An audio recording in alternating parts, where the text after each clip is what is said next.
Good afternoon, softball fans, and welcome to K13 Media's live coverage of Gordon State College Highlander softball presented by Countryside Chrysler Dodge Jeep Ram in Jackson. I'm Chad Feltman with K13 Media, coming to you live today inside the Advanced Roofing and Interiors broadcast booth right behind home plate. Hope you're all doing well. Hello, everybody. Welcome into the broadcast. It's going to be a great day for some college softball here this afternoon. We've got two games on tap today as Gordon State is going to be taking on the Bobcats, who have made the trip from Swainsboro, Georgia, about a 2.5-hour ride here to Barnesville for two ball games. And a little later start time than normal, 4 p.m. for the first pitch in game number 1, 6 p.m. for the first pitch in game number 2. Both teams entering today's contest at 3-1 in conference play, and everybody right now chasing Georgia Military, who's sitting at 5-1. Great day for softball. Temperatures in the mid-70s, not a cloud in the sky. We're going to have ourselves two really good softball games coming up for you here this afternoon. Again, first pitch for game 1 is scheduled to come your way today at 4 p.m. However, before we get to that, we will sit down with Coach Allie Hatterman. She is the head coach for the Gordon State College Highlanders. We will pick her brain, recap Saturday's action from ABAC, and see if we can get some kind of scouting report on the Bobcats here from East Georgia State. Stay with us. We're just getting started as K13 Media's live coverage of Gordon State College Highlander softball, and is presented by Countryside Chrysler Dodge Jeep Ram in Jackson, Georgia. Ram Truck Month is back at Countryside Chrysler Dodge Jeep Ram in Jackson and Madison, and we're celebrating with the biggest discounts on new Ram trucks that you'll find all year long. We're talking about savings up to $16,000 off the MSRP sticker price. We have the area's largest inventory of new Ram trucks, and we'll beat anybody's price. Have a trade? Bring it to us. At Countryside, we accept all trades, regardless of year, make, or model. It doesn't even matter how much you owe. We'll get you out of your old ride and into a new vehicle today. Shop online, chat with our friendly staff, and apply for easy financing at countrysideautomotive.com. And this month, let's find your new ride at Countryside. I-75, exit 205. Well, it's game day here in Barnesville. Welcome to Gordon State College as we're getting you ready for the first pitch of Highlander softball today as we're taking on the Bobcats from East Georgia State College. They've made the trip from Swainsboro. It's another big conference day here, and we're glad to have you on board for the broadcast. I'm Chad Feltman with K13 Media, joined by the head coach of the Highlanders. Coach Allie Hatterman is here with us. Coach, happy game day to you. Got another wonderful forecast for a doubleheader this afternoon. I know. We've been certainly lucky this spring, haven't we? These home games have been very, very nice to us when Mother Nature has cooperated, and we've been able to play. But, man, another sunny day, mid-70s here today, and we just might have the opportunity to see some softball under the lights for the first time this year. Absolutely, and that's always fun. I'm looking forward to it. Watching under the lights, yeah. We're a little bit later start here today, 4 o'clock and 6 o'clock, but, Coach, we're still in conference play. And before we talk about today's matchup with East Georgia, let's recap Saturday's games at ABAC, because you want to talk about two great softball games. I mean, from a fan standpoint, it was a split. Both teams got a win, but take me through your thoughts on Saturday, because for me, behind home plate, it just kind of had that playoff atmosphere feel to it. Two really good softball teams, and if we had a little luck on our side, we could have came home with a sweep Saturday. It sure did. The moment we stepped off the bus, I could tell they were ready. They warmed up great. The energy was high, and they just hit the ball all day long, played good defense. We had good pitching, and it really came down to both games. Who took advantage of an opportunity at the key moment, and just so happens we got it game 1, and game 2, a little luck on their side in the 7th inning, and they came away with the win. But two great softball games, no doubt about it. Well, let's give your team a lot of credit, because we went into that top of the 7th inning. We're down 5-3. We're 3 outs from going home, and something I have learned about your team, these girls do not quit. They don't. I mean, backs against the wall, and they were seeing pitches and taking pitches and doing whatever they could to bring more girls up to the plate, and we certainly did that and tied it up. And I thought we were going to go ahead in that half of the inning, but we didn't. Well, you're sitting at 3-1 on the year. East Georgia State, our opponent today, is sitting at 3-1 on the year. Can you give us any kind of a scouting report on the Bobcats? I wish I had some more information, but I really don't. It's a completely new team with a new coach, and they're 3-1 in conference, just like us. So it's going to be a battle out there today. Now, the real question, the most important thing I want to know, has nothing to do with what we're going to see here today.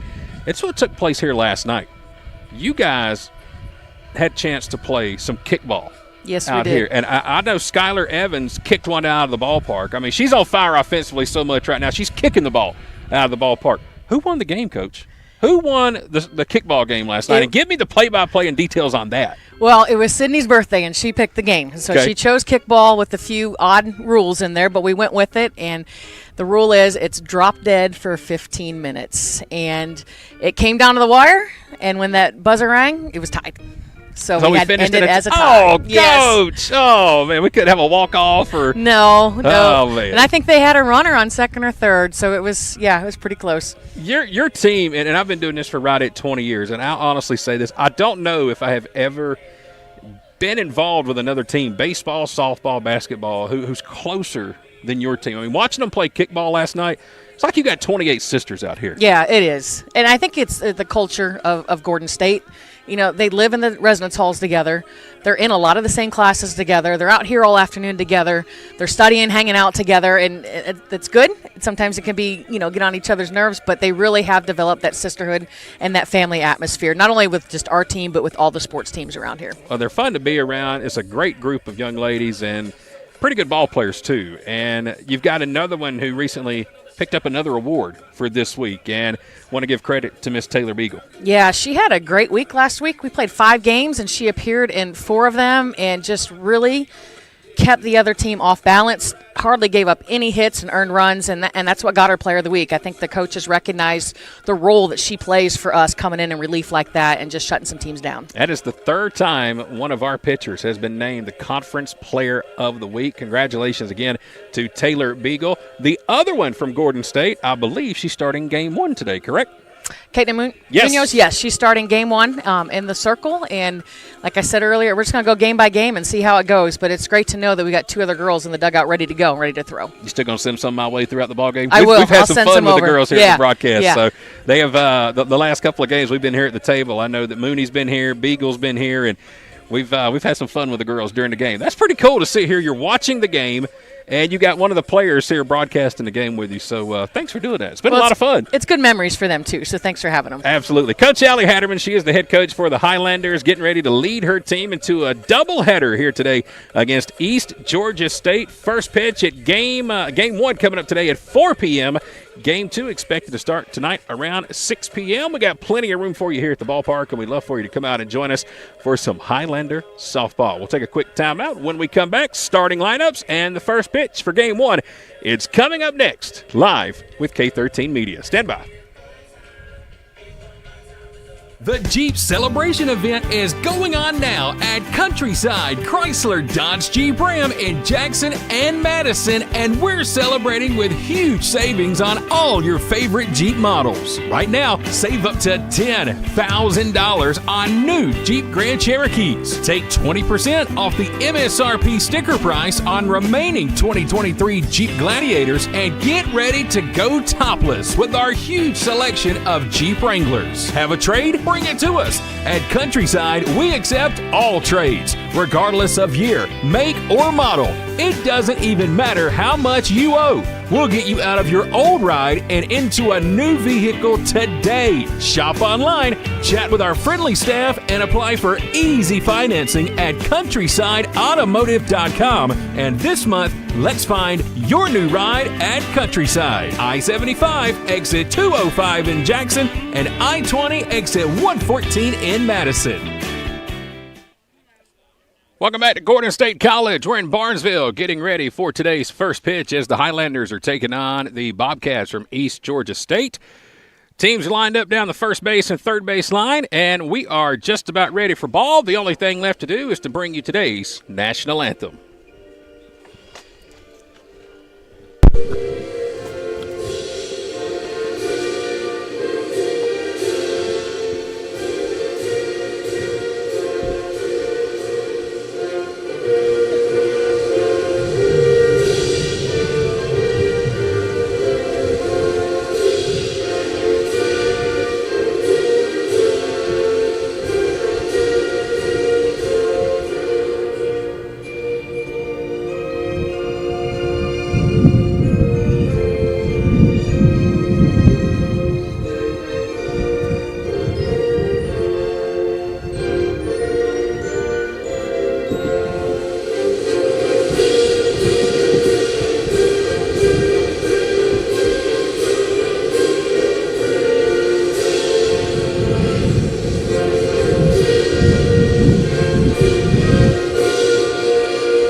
Well, as you can hear in the background, it's going to be another windy day at the ballpark, but it is a sunny day, and we are glad to have you here with us for K13 Media's live coverage of Gordon State Highlander softball. It's time now to bring you today's starting lineups, presented by our good friends at Countryside Mower in downtown Jackson. First, for the visiting Bobcats, here's how they'll come to the plate. Jalen Hall will play short and lead off. Jocelyn Bars will play second and hit second. Jada Akeson will bat third and play third. Bree Johnson will pitch and bat fourth. Jada Treaster will play center and bat fifth. Elise Poss will bat sixth and play first base here today. Abby Christopher will catch and bat seventh. Mike Walton will bat eighth and play right field.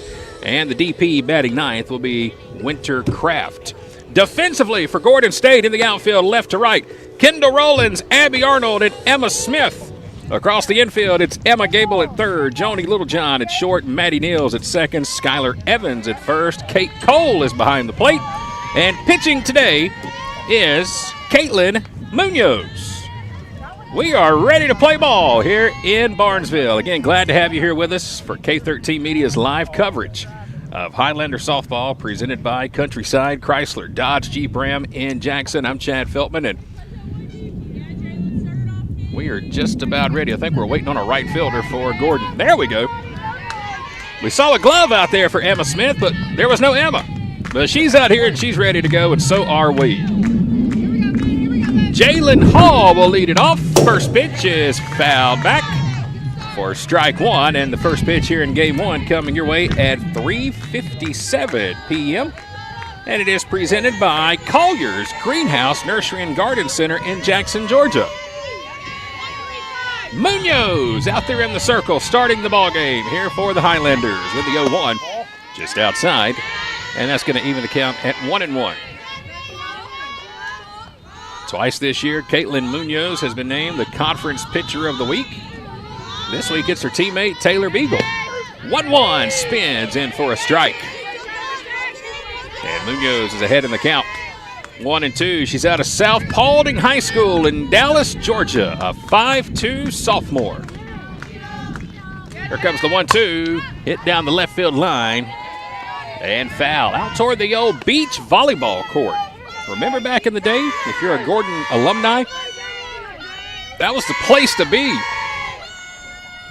Doesn't look like anybody has played any volleyball out there in that sand in quite some time, though. 1-2 count. Here's the pitch. It's high and outside.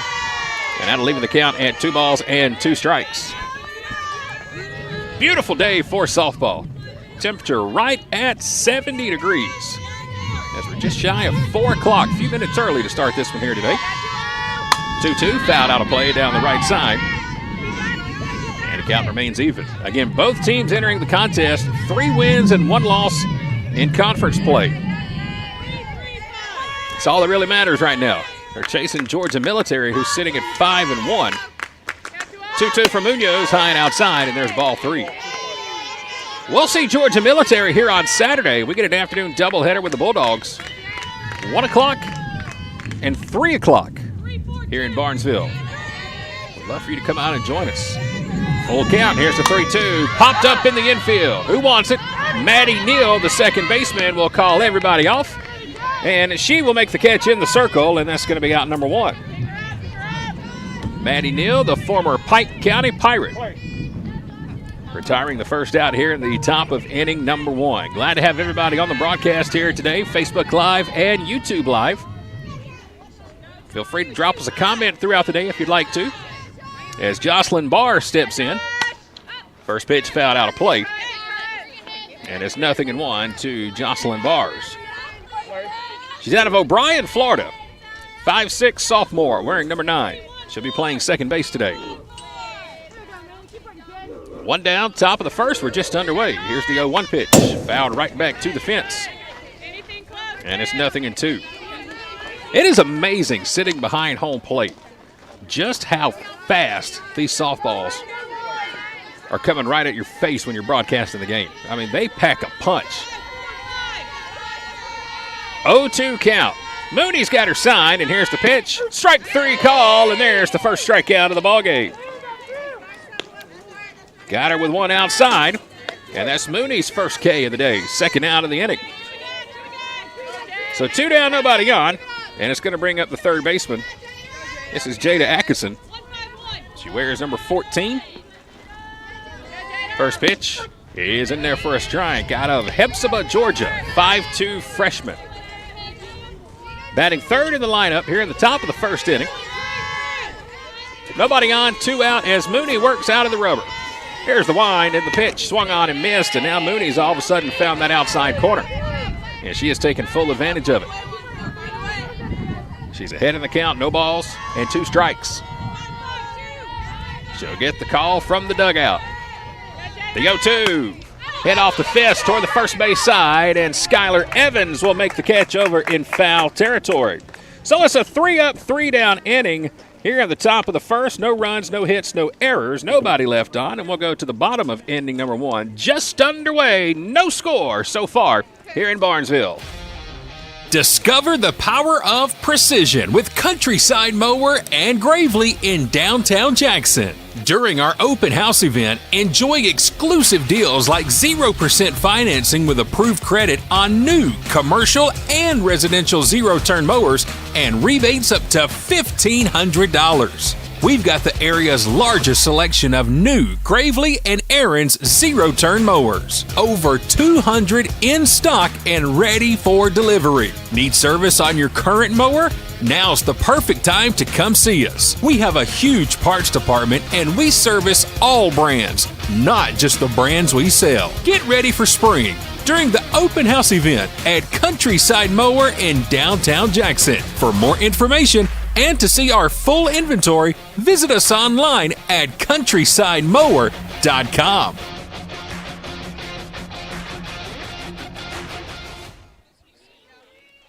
Welcome back to Gordon State College. We're going to the bottom of inning number 1, no score, as Gordon State is welcoming East Georgia State here today.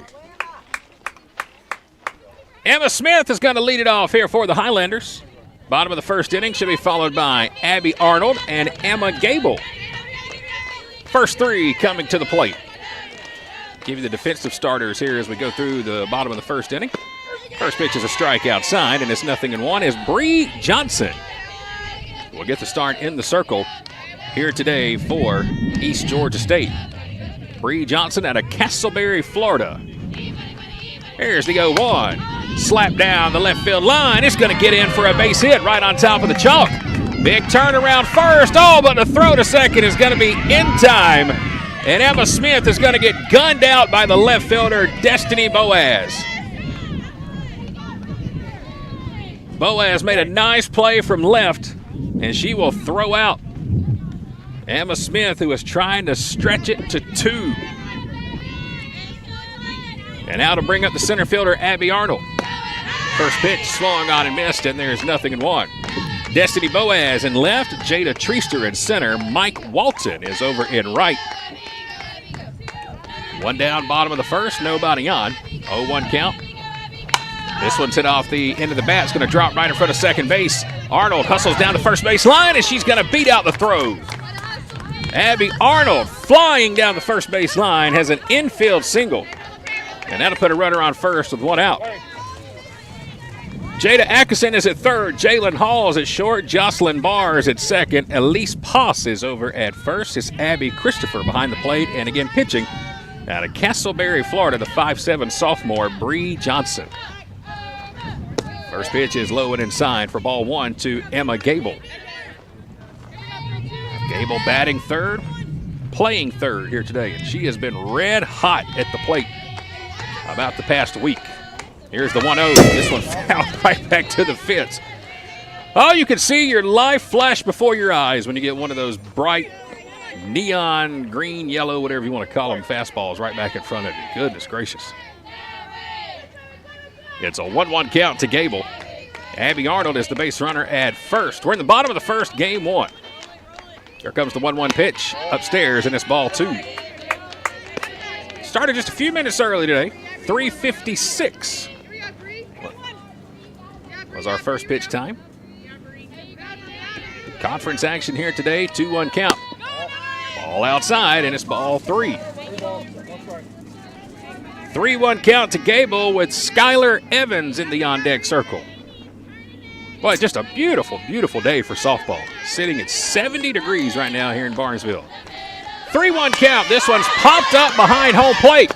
There might be a chance to make a play, but no, it's going to land right beside us for strike 2. That one just did get over the fence.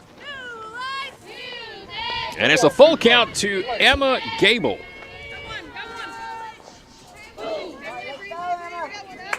Gable's out of Creekside Christian in Hampton, Georgia. She's got a full count. Here comes the pitch. Hits it out toward deep left center field. Boaz tracking it to the fence, and it's out of here. We just said that Emma Gable has been red hot at the plate in the last week, and she keeps it going. A 2-run homer on a full count to left center field, and the Highlanders strike first in the bottom of the first. Left center field, and just like that, it's a 2-0 ball game. Gable stays hot. And there's really only been one other player on the team hotter at the plate than Emma, and that's the young lady coming to bat now, Skylar Evans. She is so locked in right now, she kicked one over the fence yesterday in the team's kickball game last night. That's how doggone focused Skylar is right now. She takes a first pitch strike. Had a birthday bash kickball game for Sydney Knight yesterday evening before practice. She'll foul this one down the third base line for strike 2. We missed a pregame interview with Coach Hatterman. The game ended in a tie. Speaking of the birthday girl, she is in the on-deck circle. 0-2 count here to Skylar. 1 out, nobody on. Here's the pitch. Outside, check swing. Did she go? She did not. And that's going to bring the count to 1-2. Skylar's going to join me today here in the broadcast booth in between games. She'll be with me along with Jordan Edwards. We'll go one-on-one with those two ladies before game 2. This one's fouled out of play. We'll see another 1-2 pitch. Looking forward to having Skylar and Jordan here in the broadcast booth. Great day for a doubleheader. 1 ball, 2 strikes, 1 out. Johnson's ready. Here's the pitch to Skylar. Popped up on the right side of the infield, and it's going to just get out of play and hit the concrete and bounce back toward the bathrooms.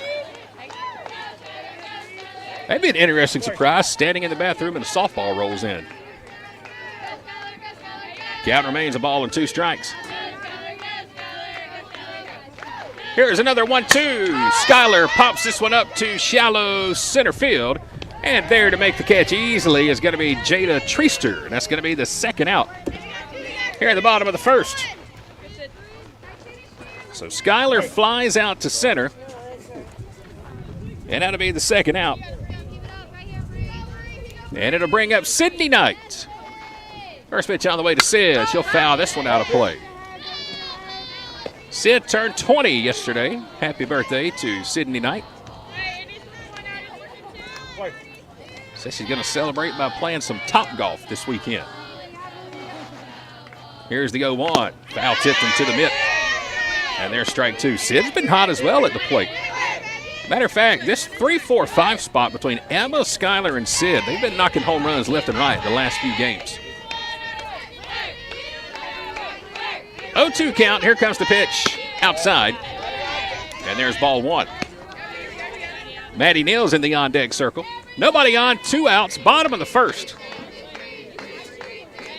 2-0 lead for the Highlanders. A 2-run homer by Emma Gable. Here's the 1-2 to Sid. She'll crank this one down the left field line, but it's going to sail out of play. And now we got to have somebody go chase some foul balls. Reagan Waller's over here. Well, let's see. She's got 1, 2, 3, I see.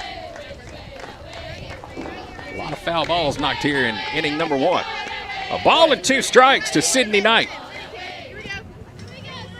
Sydney out of Upson Lee High School in Thomaston, Georgia. Here's the 1-2. Hit right back up the middle off the glove of Johnson, and it's going to ricochet into center field. Sid stays hot at the plate. She's got a 2-out single. That one hit just off the glove of the pitcher, Bree Johnson. Keeps the inning alive, and now it's going to bring up the former Pike County Pirate. Here's Maddie Neal. First pitch to Maddie is outside, and there's ball 1. Again, a sunny day, but you can hear the wind blowing in our crowd mic here behind home plate. It is another gusty day. There comes the 1-0 to Maddie. She'll hit this one out toward left center field. It might find a gap, and it will. It's going to fall down right in front of Boaz for a single. And Maddie Neal's got a 2-out hit. Back-to-back singles by Sydney Knight and Maddie Neal. And now to bring up the Highlander catcher, Kate Cole.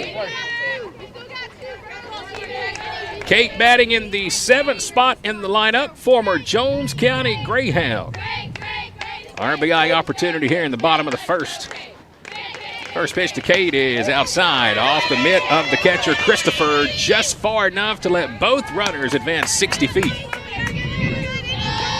That one spun a little too far off the plate. Now base hit here for Kate, could score 2. 2-0 already, Highlanders. Here comes the 1-0 to Kate, swing and a miss. He was the count at a ball and a strike. Like Johnson may have taken a little off of that one. Joni Littlejohn's in the on-deck circle. 1-1 to Kate. Low and inside at the knees. There's ball 2. Sydney Knight stands at third. Maddie Neal is at second. 2-0, bottom of the first. 2 down and a 2-1 count to Kate Cole. Here comes the pitch. High and tight. There's ball 3.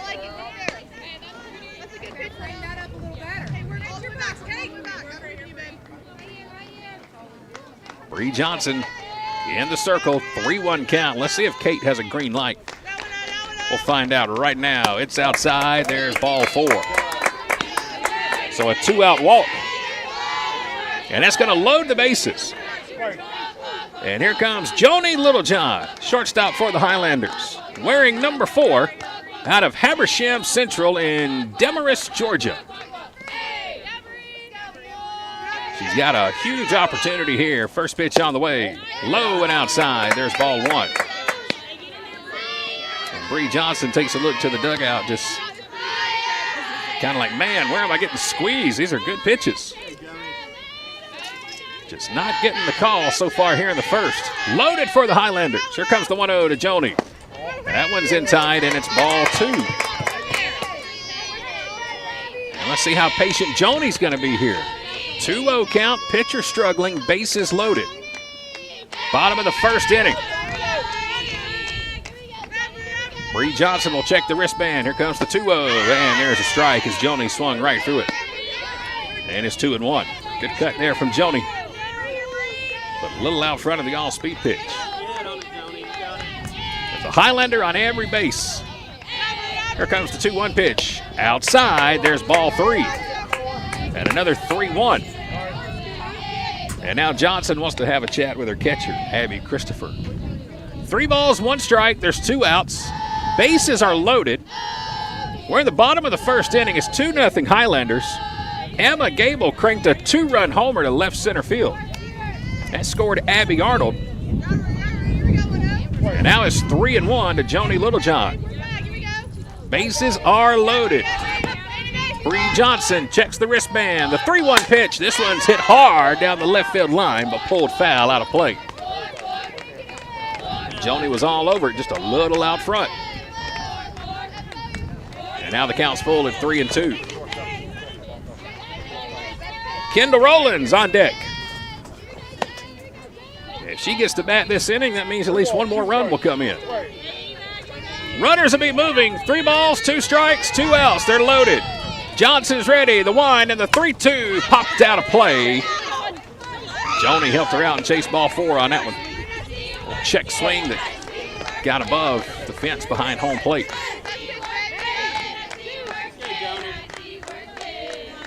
Another 3-2 coming here from Johnson. She'll check the wristband. She's ready. The wind and the pitch. This one popped up right side. Foul territory, and there's 8 baseball players back here, and every single one of them jump out of the way. I mean, seriously, guys. 8 of them right here on the concrete. Not one of them trying to make a play. We'll see another 3-2. Here it comes. This one's hit down the left field line. 1 run comes in. 2 runs will score. Going to have a play at the plate. Here's the throw, and in there safely is Kate Cole. And now throw over to third is not in time. Joni will slide in with a head-first dive. Joni Littlejohn, a bases-clearing double. She'll take third on the throw. And it is now a 5-0 Gordon State lead here in the bottom of the first inning. Took a 3-2 pitch down the left field line. And how about the slide at the plate by Kate Cole? Kate come flying in all the way from first. Slid in, just did get underneath the tag. And it's a 3-run double for Joni Littlejohn. It is 5-0 Gordon State. And the inning's going to stay alive as Kendall Rowlands will now come and bat. 2 down. Joni stands at third. First pitch is in the dirt, ball 1. Boy, Joni just took it right down the left field line. Everybody was running on the pitch on the full count. And Kate come flying from first. Here's the 1-0. This one's fouled out of play off to the right. It's 1-1. So a 2-run homer by Emma Gable and a bases-clearing double by Joni Littlejohn. It's 5-0 Gordon State, bottom of the first. Here comes the 1-1. This one grounded weakly out towards short, bobbled by the shortstop, and a run's going to come in. Joni Littlejohn will score from third. Going to go down as an E6. No RBI on the error, but a run does come in. That makes it 6-0, and it's back to the top of the order. Emma Smith led the game off with a single to left, but got thrown out trying to stretch the single into a double. She'll try to bunt this one down and bunted right through it for strike 1. Boaz in left field came up firing to second and threw Emma out by a bunch. Here's the 0-1 outside. Runner goes. Throw to second is not in time.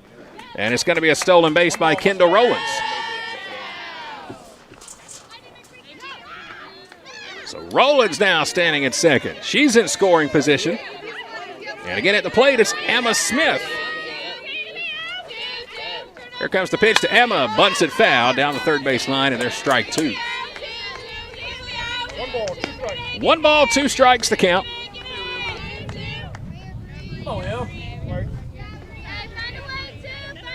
Great start offensively here for Gordon State. Really got to like the chances with Moody out there pitching. Here's the pitch to Emma. Slap foul again out of play. 6-0 Highlanders, bottom of the first. Kendall Rowland stands at second. Here comes the 1-2 pitch, high and outside, and it's 2-2. You can hear the chants coming from the dugout. Highlanders to our right down the first baseline today. 2-2 count to Emma. Here comes the pitch. She'll slap it foul again off toward the tennis courts. Heads up over there if you're playing tennis. Tennis during the day, but you see a lot of pickleball over there during the night. 2 balls, 2 strikes, 2 outs, runner at second. Still in the bottom of the first inning. Here comes the pitch. This one is grounded foul down the first base line. And Emma's having herself a heck of a battle here as she's batting for the second time in the inning.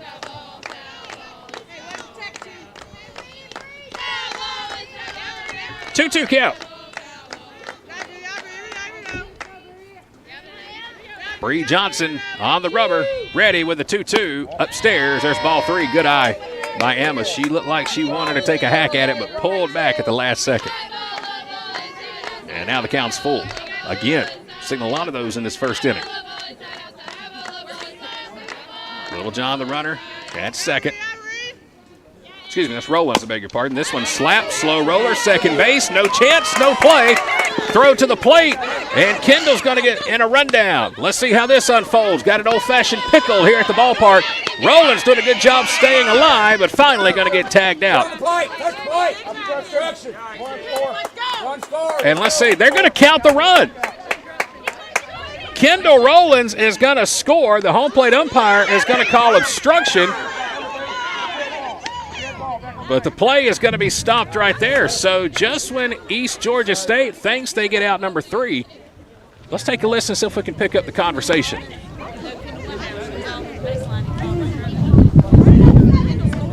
Well, I was trying to shoot the crowd mic that way, but all we got was wind out of it. So it's going to go down as an infield single for Emma. Rollins gets into a rundown between third and home, but she will be called safe because apparently East Georgia State was in the baseline, caused obstruction to the runner. And the inning continues. It's 7-0, and Abby Arnold comes back to the plate for the second time this inning. And after all that, Emma Smith finds herself standing at third base. First pitch is outside for ball 1. Second time Abby Arnold has come to the plate here in the bottom of the first inning. 1-0 count. There's the wind and the pitch. This one's fouled out of play off the fence. And that'll even the count at a ball and a strike. One ball, one strike. Runner on third with 2 outs. Bottom of the first inning, 7-0 Highlanders. Here comes the 1-1. This one's hit out towards shortstop. Fielded cleanly. Throw to first is in time by Jalen Hall. And that will retire the side. But what a start by Gordon State. A 2-run homer by Emma Gable and a bases-clearing double by Joni Littlejohn. The big hits in the inning. And just like that, in a blink of an eye, at the end of 1, it is 7-0. Gordon State on top. Hey fans, how would you like to save at your next stop at the pump? Well, thanks to the May & Carter Oil Company, you can. All you have to do is download the new BP Me app today. It's free and it's available for Apple and Android devices. With the new BP Me app, you can save 5 cents per gallon at any BP location across the U.S. Download the new BP Me app today and let the May & Carter Oil Company show you how you can save 5 cents per gallon on your next fill-up. Dedication, compassion, and integrity. We've got the experience and expertise. When you need some help and you feel like there's nowhere to go, you can count on us for everything you need to know. The Sellers Law Firm, where clients become family. Top of inning number 2, we're back at Gordon. 7-0, Highlanders on top. The pitcher, Bree Johnson, will lead it off for East Georgia. First pitch swung on and missed is strike 1. Munoz pitching here for Gordon State. Set down the Bobcats in order 1-2-3 in the top of the first. Here's the wind and they go 1. Swing and a miss, and it's 0-2, and Mooney has found that outside corner. She has been living there at the last 3 batters. Mooney's ready. Here comes the 0-2. Swing and a miss. And on 3 pitches, Bree Johnson will go down. And that is the second strikeout of the ball game for Caitlin Munoz. 1 up, 1 down. Coming to the plate now, the center fielder, Jada Treaster. First pitch popped out of play down the first base line for strike 1. Treaster is a 5'5" sophomore out of Eustis, Florida. Batting 5th in the lineup. 1 down, nobody on, top of the second. Here comes the 0-1 pitch. Outside, and that's going to even the count at ball 1. First baseman Elise Pass is in the on-deck circle. 1-1. Inside at the knees, and there's strike 2. 7 runs for the Highlanders in the bottom of the first inning. 1-2 count. Mooney's ready. Here comes the pitch. Foul back to the fence. Don't forget, after the ball game today, we will hand out the awards for our Georgia Signs and Print Player of the Game. Both games today. We'll do it twice, and both of those ladies will receive a free meal to Mama's Kitchen in Barnesville. Here's the 1-2, swing and a miss. And another strikeout by Mooney. She's got back-to-back strikeouts, and now she's got 3. Got to be careful here because Mooney can rack them up quickly. 2 up, 2 down, and it's Elise Haas, the first baseman, coming to the plate out of Auburn, Georgia. First pitch on the way, swing and a miss. Mooney blew it right by her, and there's strike 1. Mooney is feeling it here today. Here's the wind and the pitch. Ball outside. Notice before the game, I looked up a couple of times, and I saw Mooney walking around by herself, not with the rest of her teammates. She was kind of in this zone all by herself. There's the 1-1, fouled out of place, 1-2. She was getting the field ready behind home plate, dragging the dirt, just kind of very casually at her own pace. Again, all the other players were, in a couple of groups warming up, but Mooney was all by herself, almost like she was sad. 1-2's upstairs, there's ball 2, but I guess she was getting dialed in, and she did say hello, though, when she walked by. That's always nice. Mooney is always the first one to say hello to me every day at the ballpark. I'll give her that. 2-2, strike 3 call inside corner, and Munoz just struck out the side. Another 1-2-3 inning for the Bobcats. No runs, no hits, no errors. Nobody left on. We're going to the bottom of inning number 2, and it's 7-0. Gordon State on top early. Roofing, gutters, siding, painting, concrete, fencing, and more. The list goes on and on. No matter what you need done around the home or office, Advanced Roofing and Interiors can handle it all, even major storm damage. No job too big or too small. When was the last time you checked the condition of your roof? Advanced Roofing and Interiors offers free roof inspections. Don't wait for issues to arise. Contact us today for a free roof inspection. Our expert team will provide an assessment, answer all of your questions, and ensure your peace of mind. Be sure to visit our Facebook page to see recently completed projects and read real customer reviews from real customers. Advanced Roofing and Interiors is locally owned and operated, licensed and insured, and works with all insurance companies. Visit us online at advancedroofingandinteriors.com to learn more and to see all services we offer. 7-0 Highlanders as we go to the bottom of inning number 2. Heart of the order coming up for Gordon State. Emma Gable, Skylar Evans, Sydney Knight will lead it off. First 3 coming to the plate. Emma Gable got the party started last inning with that 2-run homer to left center field. She knocked it out of the ballpark on a 3-2 count. And she will lead off the bottom of inning number 2. Bree Johnson continues to pitch. First one is outside, and there's ball 1.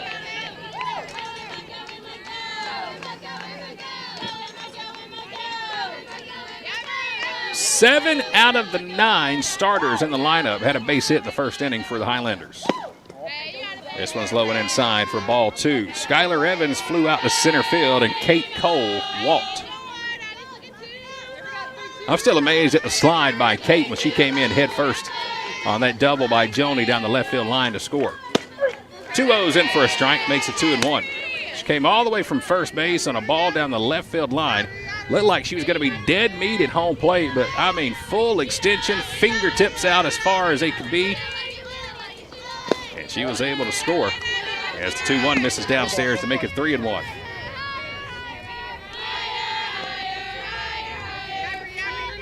Three-1 count to Emma Gable. Nobody on, nobody out, bottom of the second. Here's the pitch. This one hit hard, again out to short. Fielded cleanly, throw to first is in time by Jalen Hall. And she will retire Emma for the first out here in the second.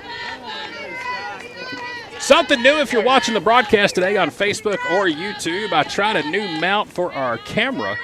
hopefully the pitcher looks pretty good to all of you watching the ball game here today. I was able to get it about another 6 feet higher up the fence behind home plate. So first pitch to Skylar is high and outside for ball 1. So hopefully everything that you're watching looks pretty good on your end. I'm terrified of heights, but I was as high as the 6-foot ladder would go on the very top, hanging on for dear life to the chain link fence. Just for you guys. 2-0 count to Skylar Evans. And now we're going to have a visit out of the bullpen. Coach Hallie Ill is the head coach here for East Georgia State College, and she's coming out right now to have a word with her team. And now she wants to come have a word here with the home plate umpire. 19 for 80. And we're going to have a change. I think we're going to have a new catcher coming to the ball game is what it's going to look like.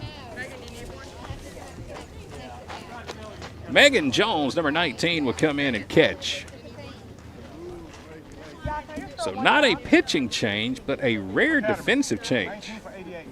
You don't see that too often. The pitcher stays in the ball game, but the catcher will change. And coming in to catch once again is going to be number 19 for East Georgia State. That is Megan Jones Ortiz, 5'4" freshman out of Brandon, Florida.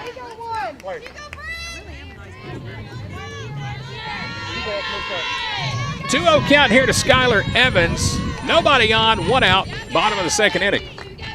Here's the pitch. Outside, and it's ball 3. Skylar's at the plate. Sydney Knight is on deck. Skylar trying to join the hit parade. Again, 7 out of the 9 starters for Gordon has a hit so far. 3-0 count. She won't get it. Well, there's a strike. Oh, boy. A late strike call. Skylar was on her way down to first. But Bree Johnson got the call on the inside corner, and it'll make it 3-1. Here's a 3-1 pitch. There's ball 4. Second time today that Skylar will actually, excuse me, that's the first time Skylar has walked, beg your pardon. The other walk today came to Kate Cole. So a 1-out walk will put Skylar Evans down at first base. And Sydney Knight will come to the plate. Had a single right off the mitt of the pitcher her last time up. There's one high and outside for ball 1. Hit it right back up the middle, and Bree Johnson stuck her left hand out there, and it just hit off her mitt and ricocheted into center field for a single. Here comes the 1-0 to Sid. Skylar takes off. Throw to second is close and not in time. Skylar's got a stolen base. Second stolen base of the ball game for the Highlanders. And it's a 2-0 count to Sydney Knight. 1 out, bottom of inning number 2. Here's the 2-0 pitch. This one's hit out toward left center field. Destiny Boaz will come over and make the catch. And that'll be the second out of the inning. So Knight flies out to left center. And there's 2 down now. Runner at second for Maddie Neal. Maddie had a single her first time to the plate. She'll bat here with 2 outs and a runner at second. In the bottom of the second. Johnson's ready. Here's the pitch. Catches the outside corner, and there's strike 1. If you're just joining into the broadcast, Highlanders put up 7 runs in the bottom of the first inning. Emma Gable had a 2-run homer. Joni Littlejohn had a double with the bases loaded that cleared the bases. And now Maddie Neal will slap this one to straightaway left field. And once again, it'll be Boaz who will put it away for out number 3. No runs this inning for the Highlanders, but we'll go to the top of inning number 3. It remains a 7-0 Gordon State lead. When it comes to printing, there's only one name to remember: Georgia Signs and Print. From banners, yard signs, magnets, life-size cutouts, and vinyl, Georgia Signs and Print is the locally owned printer there for all your printing needs. Need graphics for your company vehicles and windows? How about commercial signs and screen print? Georgia Signs and Print can handle it all. Plus, they offer the fastest turnaround time and no minimum order requirement. No job too big, no job too small. If you're looking for a local printer who offers the best customer service, highest quality, and quickest turnaround time, Georgia Signs and Print is your local printer. For more details, visit Georgia Signs and Print on Facebook. At Georgia Signs and Print, we make it our business to showcase your business. Georgia Signs and Print, proud sponsors of the K13 Media Player of the Game Award.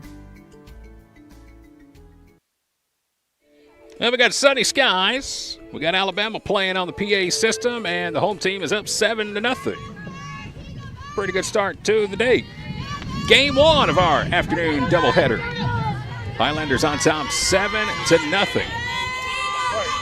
We'll go to the top of the third, and it's the 7, 8, 9 spot due up in the lineup here for the Bobcats. Munoz ready with her first pitch. A swing and a miss. And there's strike one. And it's Megan Jones-Ortiz at the plate. She checked into the game as catcher last inning, and she'll foul this one. Down the first base line, and it's 0-2. It was supposed to be Abby Christopher batting. But instead, it's Ortiz. She's got an 0-2 count. Here's the pitch for Mooney, low and inside. And there's ball one. Mooney has 4 strikeouts so far, the 6 batters she has faced.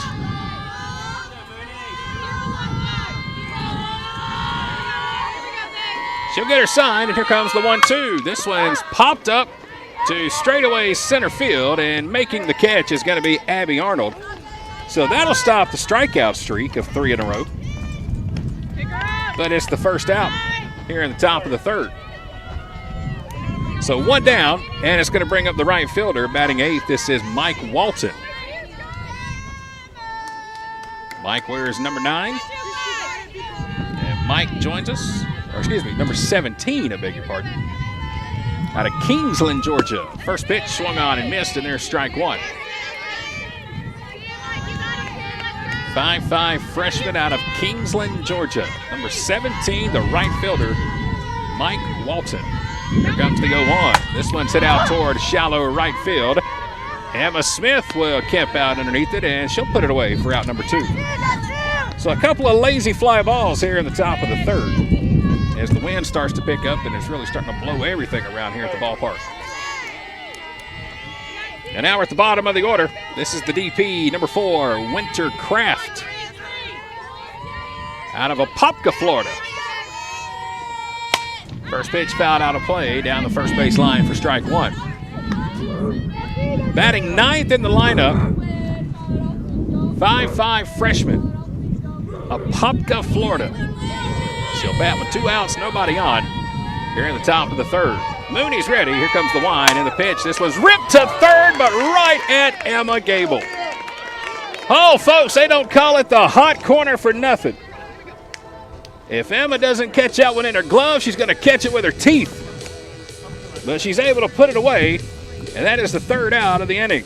Another 1-2-3 frame for Mooney. No runs, no hits, no errors. We'll go to the bottom of the third. It remains a 7-0 Gordon State Highlander lead.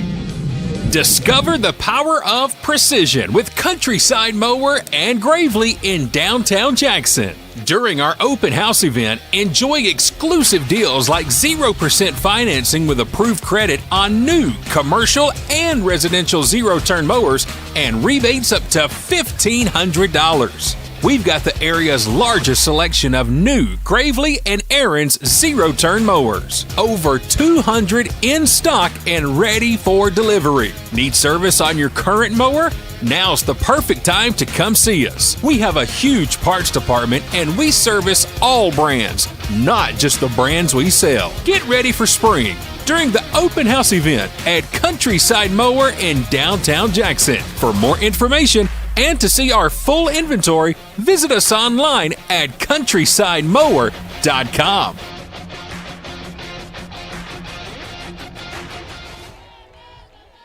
Bottom of inning number 3. Highlanders lead at 7-0. Kate Cole will lead it off. Bottom third of the order. Coming to the plate, there's ball one. It'll be Kate Cole, Joni Littlejohn, Kendall Rowlands. First 3 coming up. Anybody can get on. We'll be back to the top of the order with Emma Smith. There comes the 1-0. Swing and a miss. And that'll leave the count at 1-1. Kate Cole walked her first time up, but scored all the way from first on the 3-run double by Joni Littlejohn. Here's the 1-1. Pop out of play, and it's 1-2.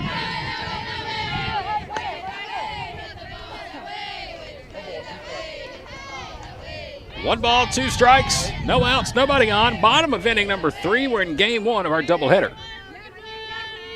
It's Kate Cole at the plate. 1-2 count, and here's the pitch. Swing and a miss. Inside fastball, and a good one from Bree Johnson. And that is going to be her first strikeout of the ballgame. So Kate will strike out. That's the first out of the inning, and it'll bring up Joni Littlejohn. 3-run double down the left field line her first time up. First pitch here is a strike at the knees. And it's 0-1. Had a 3-2 pitch, went down the line, cleared the bases. That made it 5-0. Here's the 0-1. This one's fouled back to the fence.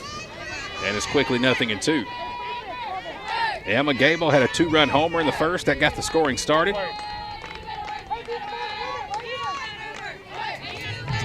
But Bree Johnson, the starting pitcher for East Georgia, has settled down the last couple of innings. Here comes the 0-2 upstairs, and there's ball 1. After the rough first inning, she had an easy second. Only 4 batters came to the plate. Right now she's heading the count 1-2 to Joni. Here comes the pitch outside, and there's ball 2. Kendall Rowlands in the on-deck circle. Bottom of the 3rd inning. Game 1 of our doubleheader.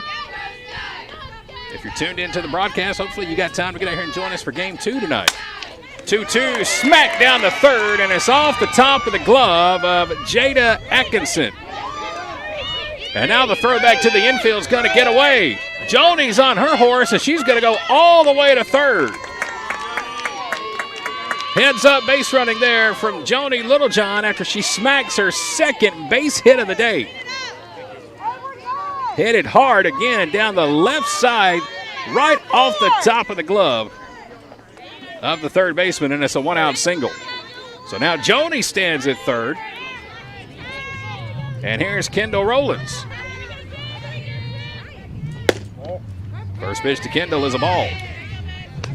Miranda Odom's tuned into the broadcast. Yes, ma'am, indeed. Joni is having herself quite the ball game. She is absolutely knocking the cover off the ball in her first 2 plate appearances. No cheap shots today from Joni. This one's hit over towards 2nd. It's going to be just enough to get a run in, but it's bobbled by the 2nd baseman. Joni will score from 3rd. 3rd error of the ball game for East Georgia. This time it's bobbled by Jocelyn Bars. And that's going to make it an 8-0 ball game. Hard hit ground ball off the bat of Kendall Rowlands to the right side. 3rd error of the game for the Bobcats. Another run comes in. It's 8-0 Gordon State. And now we're going back to the top of the order. Both times Kendall has been to the plate today, she has hit it hard, and both have resulted in errors by East Georgia.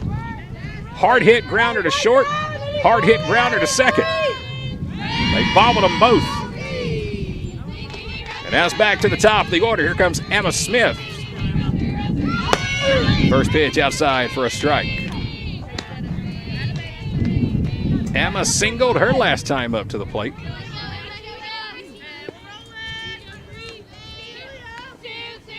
One out, bottom of the 3rd. Here's the pitch. Bunt shown, but pulled back in time for taking ball 1. Glad to have everybody tuned in to the broadcast here today. Facebook Live and YouTube Live is K13 Media's live coverage of Highlanders softball. 1-1 count to Emma. She'll get the bunt down. 3rd base, and it's a beauty right on top of the chalk. There's nobody there to cover first. Jada Atkinson throws it out to right field. The throw back in is not in time, and Kendall Rowlands will come in and score. What in the world happened there? It's going to go down, and as an E3. There was absolutely nobody there to cover first. And the third baseman, Jada Akeson, just threw it over there and ended up in right field. So another run comes in. That makes it 9-0. Still just one out. And now Emma Smith is standing at second base. And actually the correction on that is going to go down as an E5 by the third baseman, not the first baseman. First baseman was charging in on the bunt, Elise Poss. Here's Arnold. She'll show bunt and fouls it down the third base line for strike one. I was watching the ball roll down the third base line. Akeson did a great job to come field it quickly, picked it up, and we both looked to first at the same time, and there was absolutely nobody at first base. Here's the 0-1 to Abby. It's outside. And there's ball one. A ball, a strike, in and out on the scoreboard. Bottom of inning number 3. It is 9-0. Gordon State on top. Here's the 1-1 to Abby. Swing and a miss for strike 2. A good fastball by Bree Johnson. Abby swings right through it. 4 errors in the ballgame already for East Georgia State. They've got 3 in this inning. As a matter of fact, the last 3 batters that have come to the plate have all forced East Georgia State with an error. 2-2 count. Arnold's at the plate. Emma Gable's on deck. Here comes the 2-2 pitch. This one, a little inside-out swing down the right field line. And it's going to be a foul ball. And the count's going to remain 2 balls and 2 strikes. Play.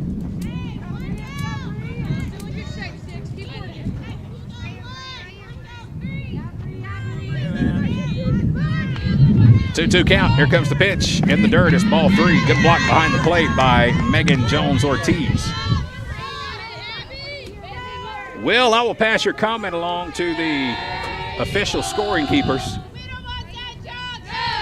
and see if they agree. Don't shoot the messenger, sir. Here comes the 3-2 pitch. Inside for ball 4. And Abby Arnold will draw a walk.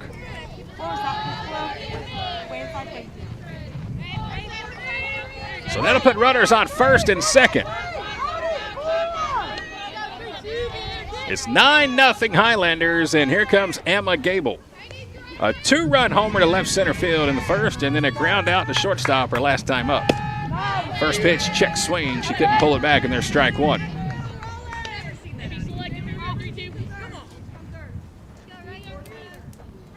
Gable's at the plate. Skylar Evans in the on-deck circle. Runners on first and second with 1 out. Here comes the 0-1 outside, and that's going to even the count at 1 ball and 1 strike to Emma Gable. Both teams entering today's contest 3-1 in conference play. They're both trying to keep pace with Georgia Military, who's sitting at 5-1 in the conference. 1-1 right down the middle, taken for strike 2. We'll see Georgia Military this Saturday. And boy, if you were ever going to pick a day to come out and watch some Highlander softball, this Saturday would be a good one to do it. Weather's supposed to be decent in the afternoon. 1-2 to Emma, fouled off at the plate.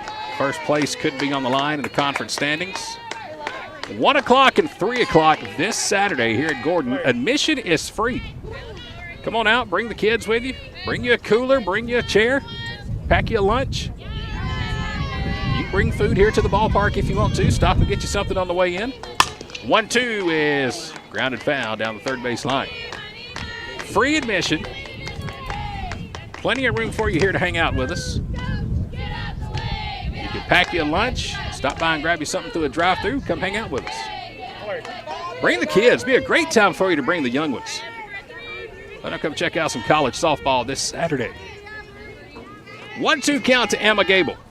Here comes the wind in the pitch. Popped up. Left field line.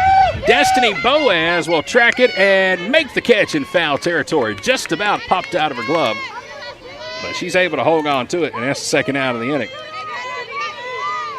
Boaz has been really busy out in left field today for East Georgia State. Second out of the inning. And it'll bring up the Highlander first baseman, Skylar Evans. Fly out to center and a walk. Her first 2 plate appearances. First pitch here to her is upstairs around the letters. And there's ball 1. Skylar going to join us in between games today here at the broadcast table along with Jordan Edwards. Get a couple of sophomores here to talk about their time. Skylar's out of Ola High School in McDonough. Pops this one up, foul territory down the first base line, out of play. A former Ola Mustang. She stands at the plate with a 1-1 count. Runners on first and second, 2 outs. We're in the bottom of the 3rd inning. 9-0 Highlanders. Here comes the 1-1 to Skylar. There's a strike at the knees. Good pitch by Bree Johnson. Just below the knees on the inside corner. Painted it perfectly. And it's 1-2. Skylar will dig in very front of the batter's box. The 1-2 pitch to her. Grounds at third base off the glove of the third baseman, Ekison. It'll ricochet over in the grass. It's going to get down as a base hit for Skylar Evans. Diving stop by Ekison over at third. Just about made the play, but it ricocheted off her glove. The bases are loaded. 2 outs. And here comes Sydney Knight. Loaded for the Highlanders in the bottom of the 3rd. First pitch to Sid. Downstairs for ball 1. Celebrated her 20th birthday yesterday. Boy, what a birthday present it would be here if she could knock one out of the ballpark. Grand salami on your birthday, that would sound pretty good. Here comes the 1-0. Outside for ball 2. 2 balls, no strikes, 2 outs, bases loaded. Sydney Knight is at the plate, batting 5th in the order. Single and a fly out so far today. Here comes the 2-0 pitch to her. Inside for a strike. And brush Sydney off the plate. I don't think she quite agreed with the call, but it's a 2-1 count. Here comes the 2-1 pitch to her. This one swung on and missed. Some good high heat there from Bree Johnson. He was the count at 2-2. 2 balls, 2 strikes, 2 outs. Bases loaded, bottom of the 3rd. Sydney Knight at the plate. Here's the wind and the 2-2 upstairs around the letters, and it's run full at 3-2. Maddie Neal's in the on-deck circle for Gordon State.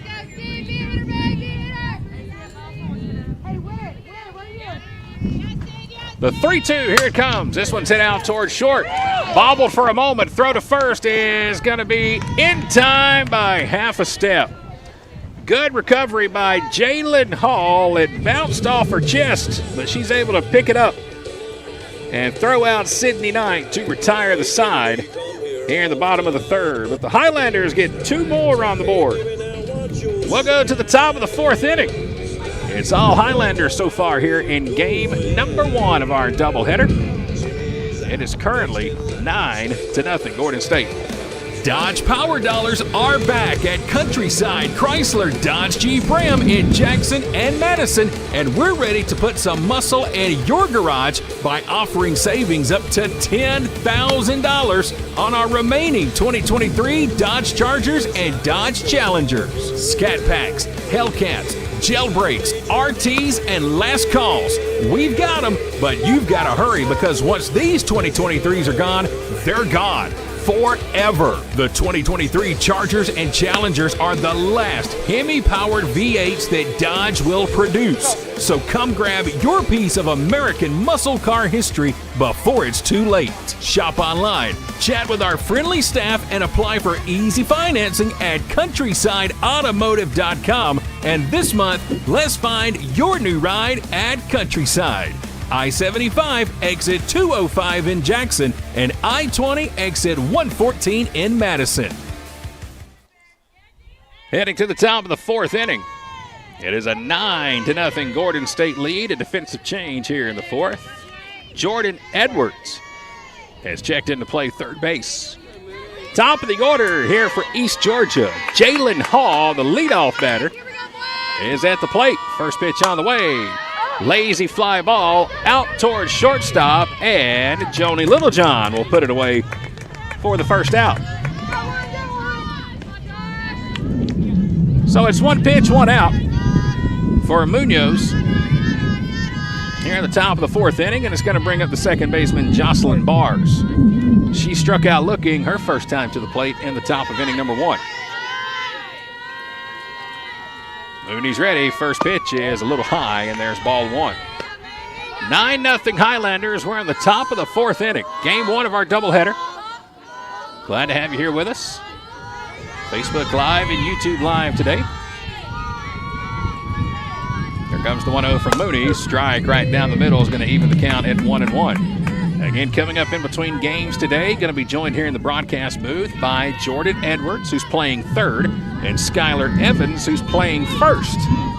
They'll be right here at the table with me. We'll go 1-on-1. Swing and a miss.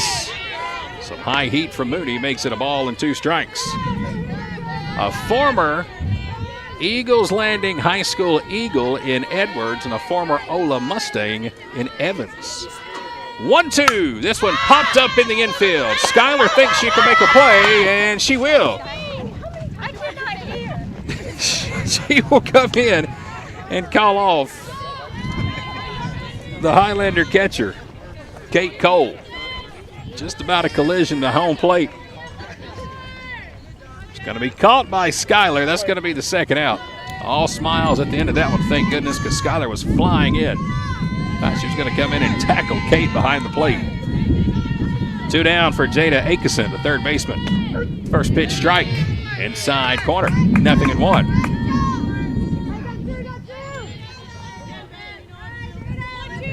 Oh, 1 count, 2 outs, nobody on. Here comes the pitch. And the umpire said that one hit the batter. Said it got her on the elbow pad. Mooney shaking her head. So that'll send a runner down to first. That is the first base runner of the ball game. And it'll bring up Bree Johnson. Here comes the pitch. There's a strike inside, and it's 0-1. Mooney still shaking her head about that one. 2 outs, runner at first. Here comes the pitch. This one foul tipped into the mitt. And there's strike 2. We're on the top of the fourth inning. It's 9-0 Highlanders. An 0-2 count to the East Georgia State pitcher, Bree Johnson. Here's the wind and the pitch. Fouled right back to the fence. And it remains 0-2.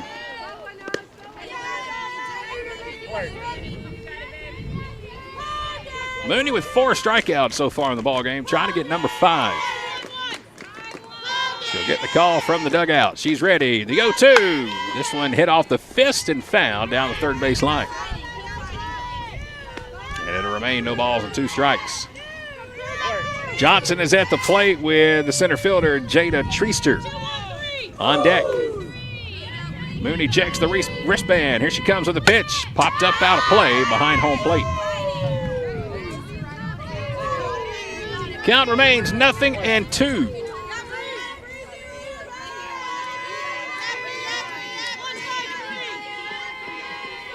Mooney's ready. Here comes the 0-2 pitch. Swing and a miss, and there's strikeout number 5.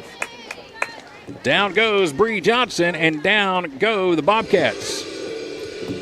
Here at the top of the fourth, no runs, no hits, no errors. They do strand 1 at first base. We'll go to the bottom of inning number 4. It's a 9-0 Highlander lead. Today's coverage of Gordon State softball being presented in part by our good friends at Buckner's Family Restaurant. You can find them off I-75, exit 201 and Highway 36 in Jackson.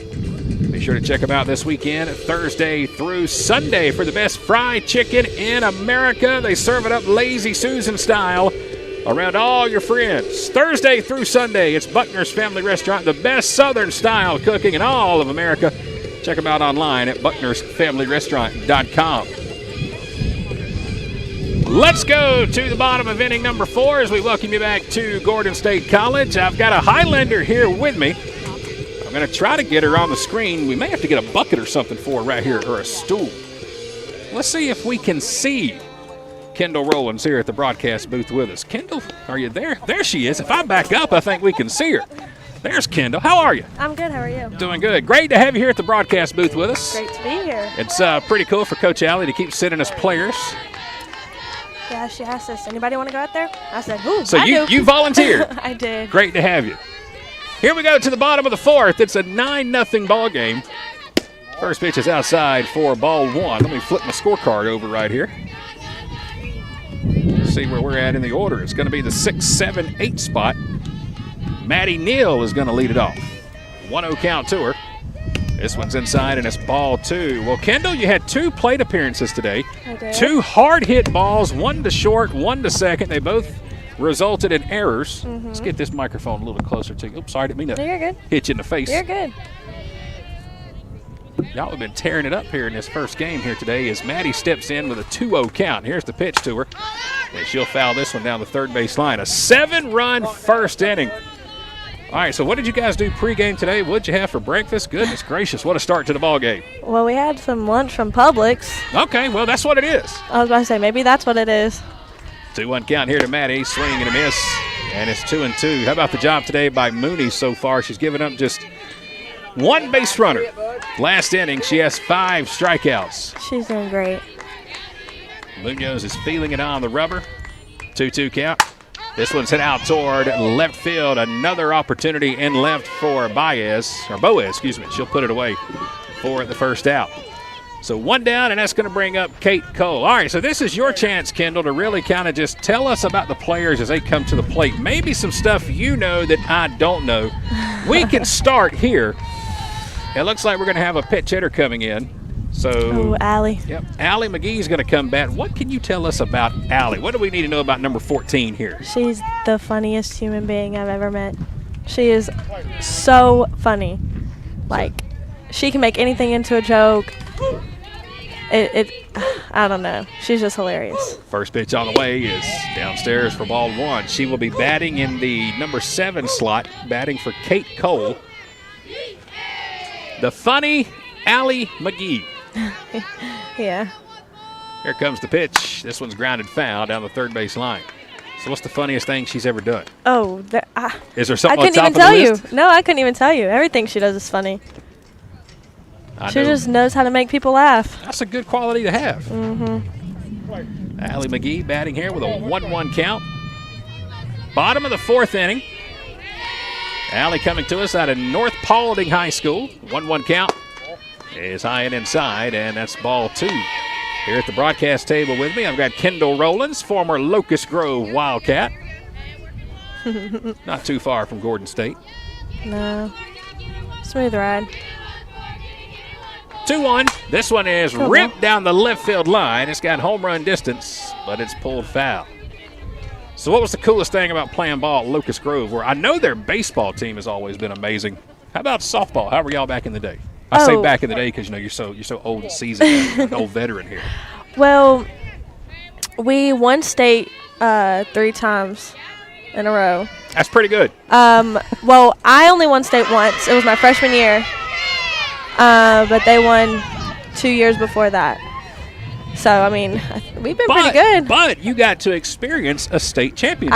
I did. And it was pretty cool because our last day in Columbus, the championship, it got rained out. So we had to move it to the following Monday at home, and we won at home.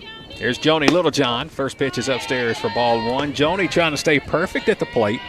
A 3-run double in the first and a single in the third.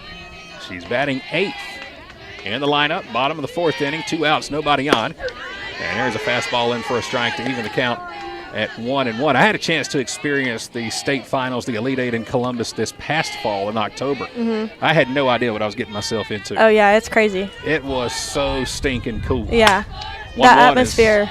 Ripped foul. Yeah, I was down there and I was watching the teams, and they were all kind of like, they would all stay in line and stay in group carrying boom boxes and stuff on their shoulders. It's like, oh, wait, well, here comes so-and-so. There goes so-and-so. And yeah. You're down there with, 7 classifications in the state of Georgia, and there's 8 teams from each class. Mm-hmm. It was an experience it was so cool to be down there. It is very cool. 1-2 count to Joni. Here's the pitch. She'll hit this one out toward left field, and it'll be caught by the shortstop for out number 3. So for the first time today, it's a 1-2-3 inning for East Georgia State. No runs, no hits, no errors, nobody left on by the Highlanders. We will go to the top of the 5th inning. It remains a 9-0 ball game. Let's welcome you back inside the Advanced Roofing and Interiors broadcast booth. I'm Chad Feltman. This right here is Miss Kendall Rowlands from Locust Grove High School joining us here today. And let's talk about your state championship run you had with Locust Grove. I didn't know you guys got rained out and had to come back and play it at home, but talk me through that as much as you could remember out of that state championship run, who you played and how you got the ring. I do not remember who All we right, played. that's the simplest question we've ever had ever. I don't remember who we played. I can just tell you that the experience was something that you would never be able to imagine. I could get chills just thinking about it. It's so cool, and just being able to say that we won state at home, that's probably the coolest part about going to state. I don't know any other team who could really say that either. I don't think anybody really can. Because, I mean, normally when you're down there in Columbus, that's a Wednesday through Saturday deal. You try to make it to Saturday, and for you get to come back and play it at home for a state championship. Yeah, and then to win it, that's just icing on the cake. And it was kind of funny because we only played one inning. And before it was rained out? No. Or in the state championship game? In the state championship game. Oh, hold on. You got to explain that further. Top of the 5th. Here we go. Mooney's out there pitching. First pitch is a strike. This is the center fielder, Jada Treaster, who's at the plate. It'll be Treaster, Poss, and Ortiz. It'll be the 5, 6, 7 spots due up for East Georgia State. Here's the 0-1, fouled back to the fence, and it's quickly 0-2. Caitlin Munoz pitching. So far, she has 5 strikeouts in the game. The only base runner for East Georgia State came last inning when Jada Akeson was hit by a pitch right off her left elbow. It just barely skinned it. Whoa, this was coming right back to us. You see how we flinch back here, right? I don't know. I didn't go nowhere. You jumped. You jumped a little bit. I'm terrified. I'm not going to lie to you. I've been doing this for 20 years, and I'm still waiting to catch one in the teeth. When that big softball's coming right between your eyes, you move. Here's the 0-2 upstairs, and there's ball 1. Kendall Rowlands joining us here in the broadcast booth, the Advanced Roofing and Interiors broadcast booth. I wonder if your dad's tuned in right now. I don't know. He's probably driving. Well, he might be doing both. He might be listening, tuned in. Who knows? Swing and a miss. And there's another strikeout. It's number 6 for Munoz. All right, so tell me how you won a state championship in softball after just 1 inning of play. So I got to hear this. In Columbus, we played 6 innings, and we were about to finish the game. We were about to win, and it just started. The bottom fell out. Oh, my It just started pouring. Here comes Poss to the plate. First pitch is a strike. I thought there was a rule like after 5, the game was official. Was that not the case? I don't know. I guess not. How long ago was that? Do you remember what year? 2019? Here's the 0-1 pitch upstairs for ball 1. Or maybe it was we played 4 innings or 5 innings. I don't know. All I know is we played 1 inning at home and won. Hey, you had to wait a week. Yeah. Or no, wait. That was No, we had to wait like a couple days. a couple days. That's what it was. Okay. There's strike 2. So you come home, get all pumped up and excited just to play 1 inning. Yeah. It was so cool, though. We had all of our students come out and support us. It was awesome. Here's the 1-2 from Munoz upstairs, and there's ball 2. 2 balls, 2 strikes, 1 out. We're at the top of the 5th inning. Game 1 of our doubleheader. Highlanders put 7 on the board in the first, 2 in the third. 2-2 pitch, high and outside, and that's ball 3. We've got a different batter here at the plate. They're changing lineup on us here quite a bit. Let's tell you who's batting right here. It's going to be number 15. That's Potts. Another one coming right back. I jumped. Beg your pardon, that wasn't a new batter. It's Potts. I just looked wrong in my lineup card right here. Oh, so you jumped that time, I huh? did jump Okay. that time. Talked a big game. I will admit it. I will admit it. Talked a big game back here. Then the very next chance she jumps out of the way. Here's the pitch. Hit out toward right field. And tracking it back toward the fence is going to be the second out. All right, Kendall, is that Sydney out there in right field? No, that's Emily. Emily, okay. Emily has checked in. Emily McEwen is in right. So a couple of defensive changes here. Again, Jordan Edwards is at third. Emily McEwen is out in right field. It's a 9-0 ball game. 2 down here in the top of the 5th inning. may have a pitch hitter coming here to the plate for the catcher spot.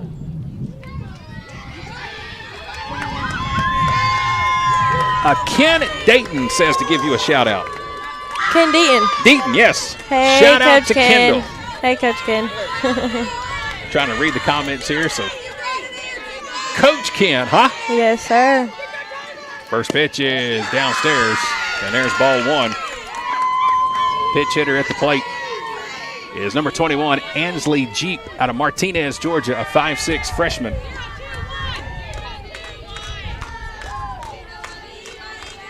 She will bat in the catcher spot and foul this one off for strike one. So how do you know Coach Ken? Talk me about Coach Ken. He was my travel ball coach for a few years. He's a great person. I love him so much. He was such a good coach. He made it fun. It was awesome playing for him. 1-1 pitch is grounded out towards shortstop. Joni's got it. Throw across the diamond is in time. And that is going to wrap up the side here in the top of inning number 5. No runs, no hits, no errors, nobody left on. Right. And Kendall is rolling. She's gotten the call. Great to have you here. Thank you for joining me. Thank you for having me. Kendall Rowland is joining us at the broadcast booth as we get ready to go to the bottom of inning number 5. It remains a 9-0 Gordon State lead here over East Georgia State in game number 1. Hey fans, how would you like to save at your next stop at the pump? Well, thanks to the May & Carter Oil Company, you can. All you have to do is download the new BP Me app today. It's free and it's available for Apple and Android devices. With the new BP Me app, you can save 5 cents per gallon at any BP location across the U.S. Download the new BP Me app today and let the May & Carter Oil Company show you how you can save 5 cents per gallon on your next fill-up.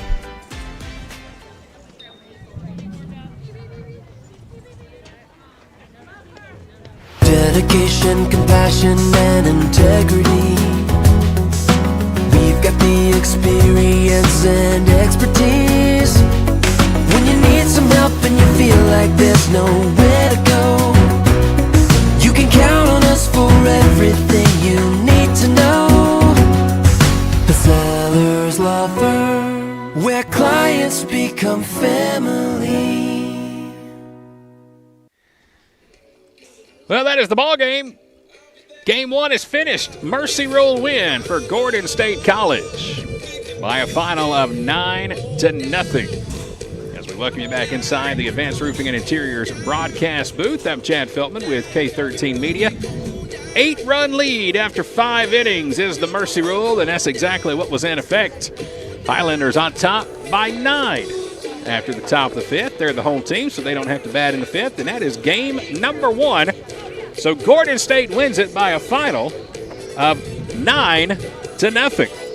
And what an offensive onslaught it was for the Highlanders in the ballgame. It all started in the first inning. A 7-run first. Emma Gable with a 2-run homer. Joni Littlejohn with a 3-run double. That got the hitting going. And it just kept going and going and going after that. The Highlanders were able to bat around to the top of the first. And again, they pound out 9 runs and win the first game today by a final of 9-0 in 5 innings. So what we're going to do real quick is take a quick timeout. And when we come back, I told you that I had a couple of Highlanders lined up here in the broadcast booth with me. Well, they are on their way. And here in just a few moments, we are going to be joined by third baseman Jordan Edwards and first baseman Skylar Evans. We're going to go one-on-one, presented by Countryside Chrysler Dodge Jeep Ram in Jackson, Georgia. And that interview with those ladies coming up in 60 seconds. Final from game 1, Gordon State wins it by the Mercy Rule 9-0 over East Georgia State College. Hey fans, how would you like to save at your next stop at the pump? Well, thanks to the May & Carter Oil Company, you can. All you have to do is download the new BP Me app today. It's free and it's available for Apple and Android devices. With the new BP Me app, you can save 5 cents per gallon at any BP location across the U.S. Download the new BP Me app today and let the May & Carter Oil Company show you how you can save 5 cents per gallon on your next fill-up. The Jeep Celebration event is going on now at Countryside Chrysler Dodge Jeep Ram in Jackson and Madison, and we're celebrating with huge savings on all your favorite Jeep models. Right now, save up to $10,000 on new Jeep Grand Cherokees. Take 20% off the MSRP sticker price on remaining 2023 Jeep Gladiators, and get ready to go topless with our huge selection of Jeep Wranglers. Have a trade? Bring it to us. At Countryside, we accept all trades, regardless of year, make, or model. It doesn't even matter how much you owe. We'll get you out of your old ride and into a new vehicle today. Shop online, chat with our friendly staff, and apply for easy financing at countrysideautomotive.com. And this month, let's find your new ride at Countryside. I-75, exit 205 in Jackson, and I-20, exit 114 in Madison.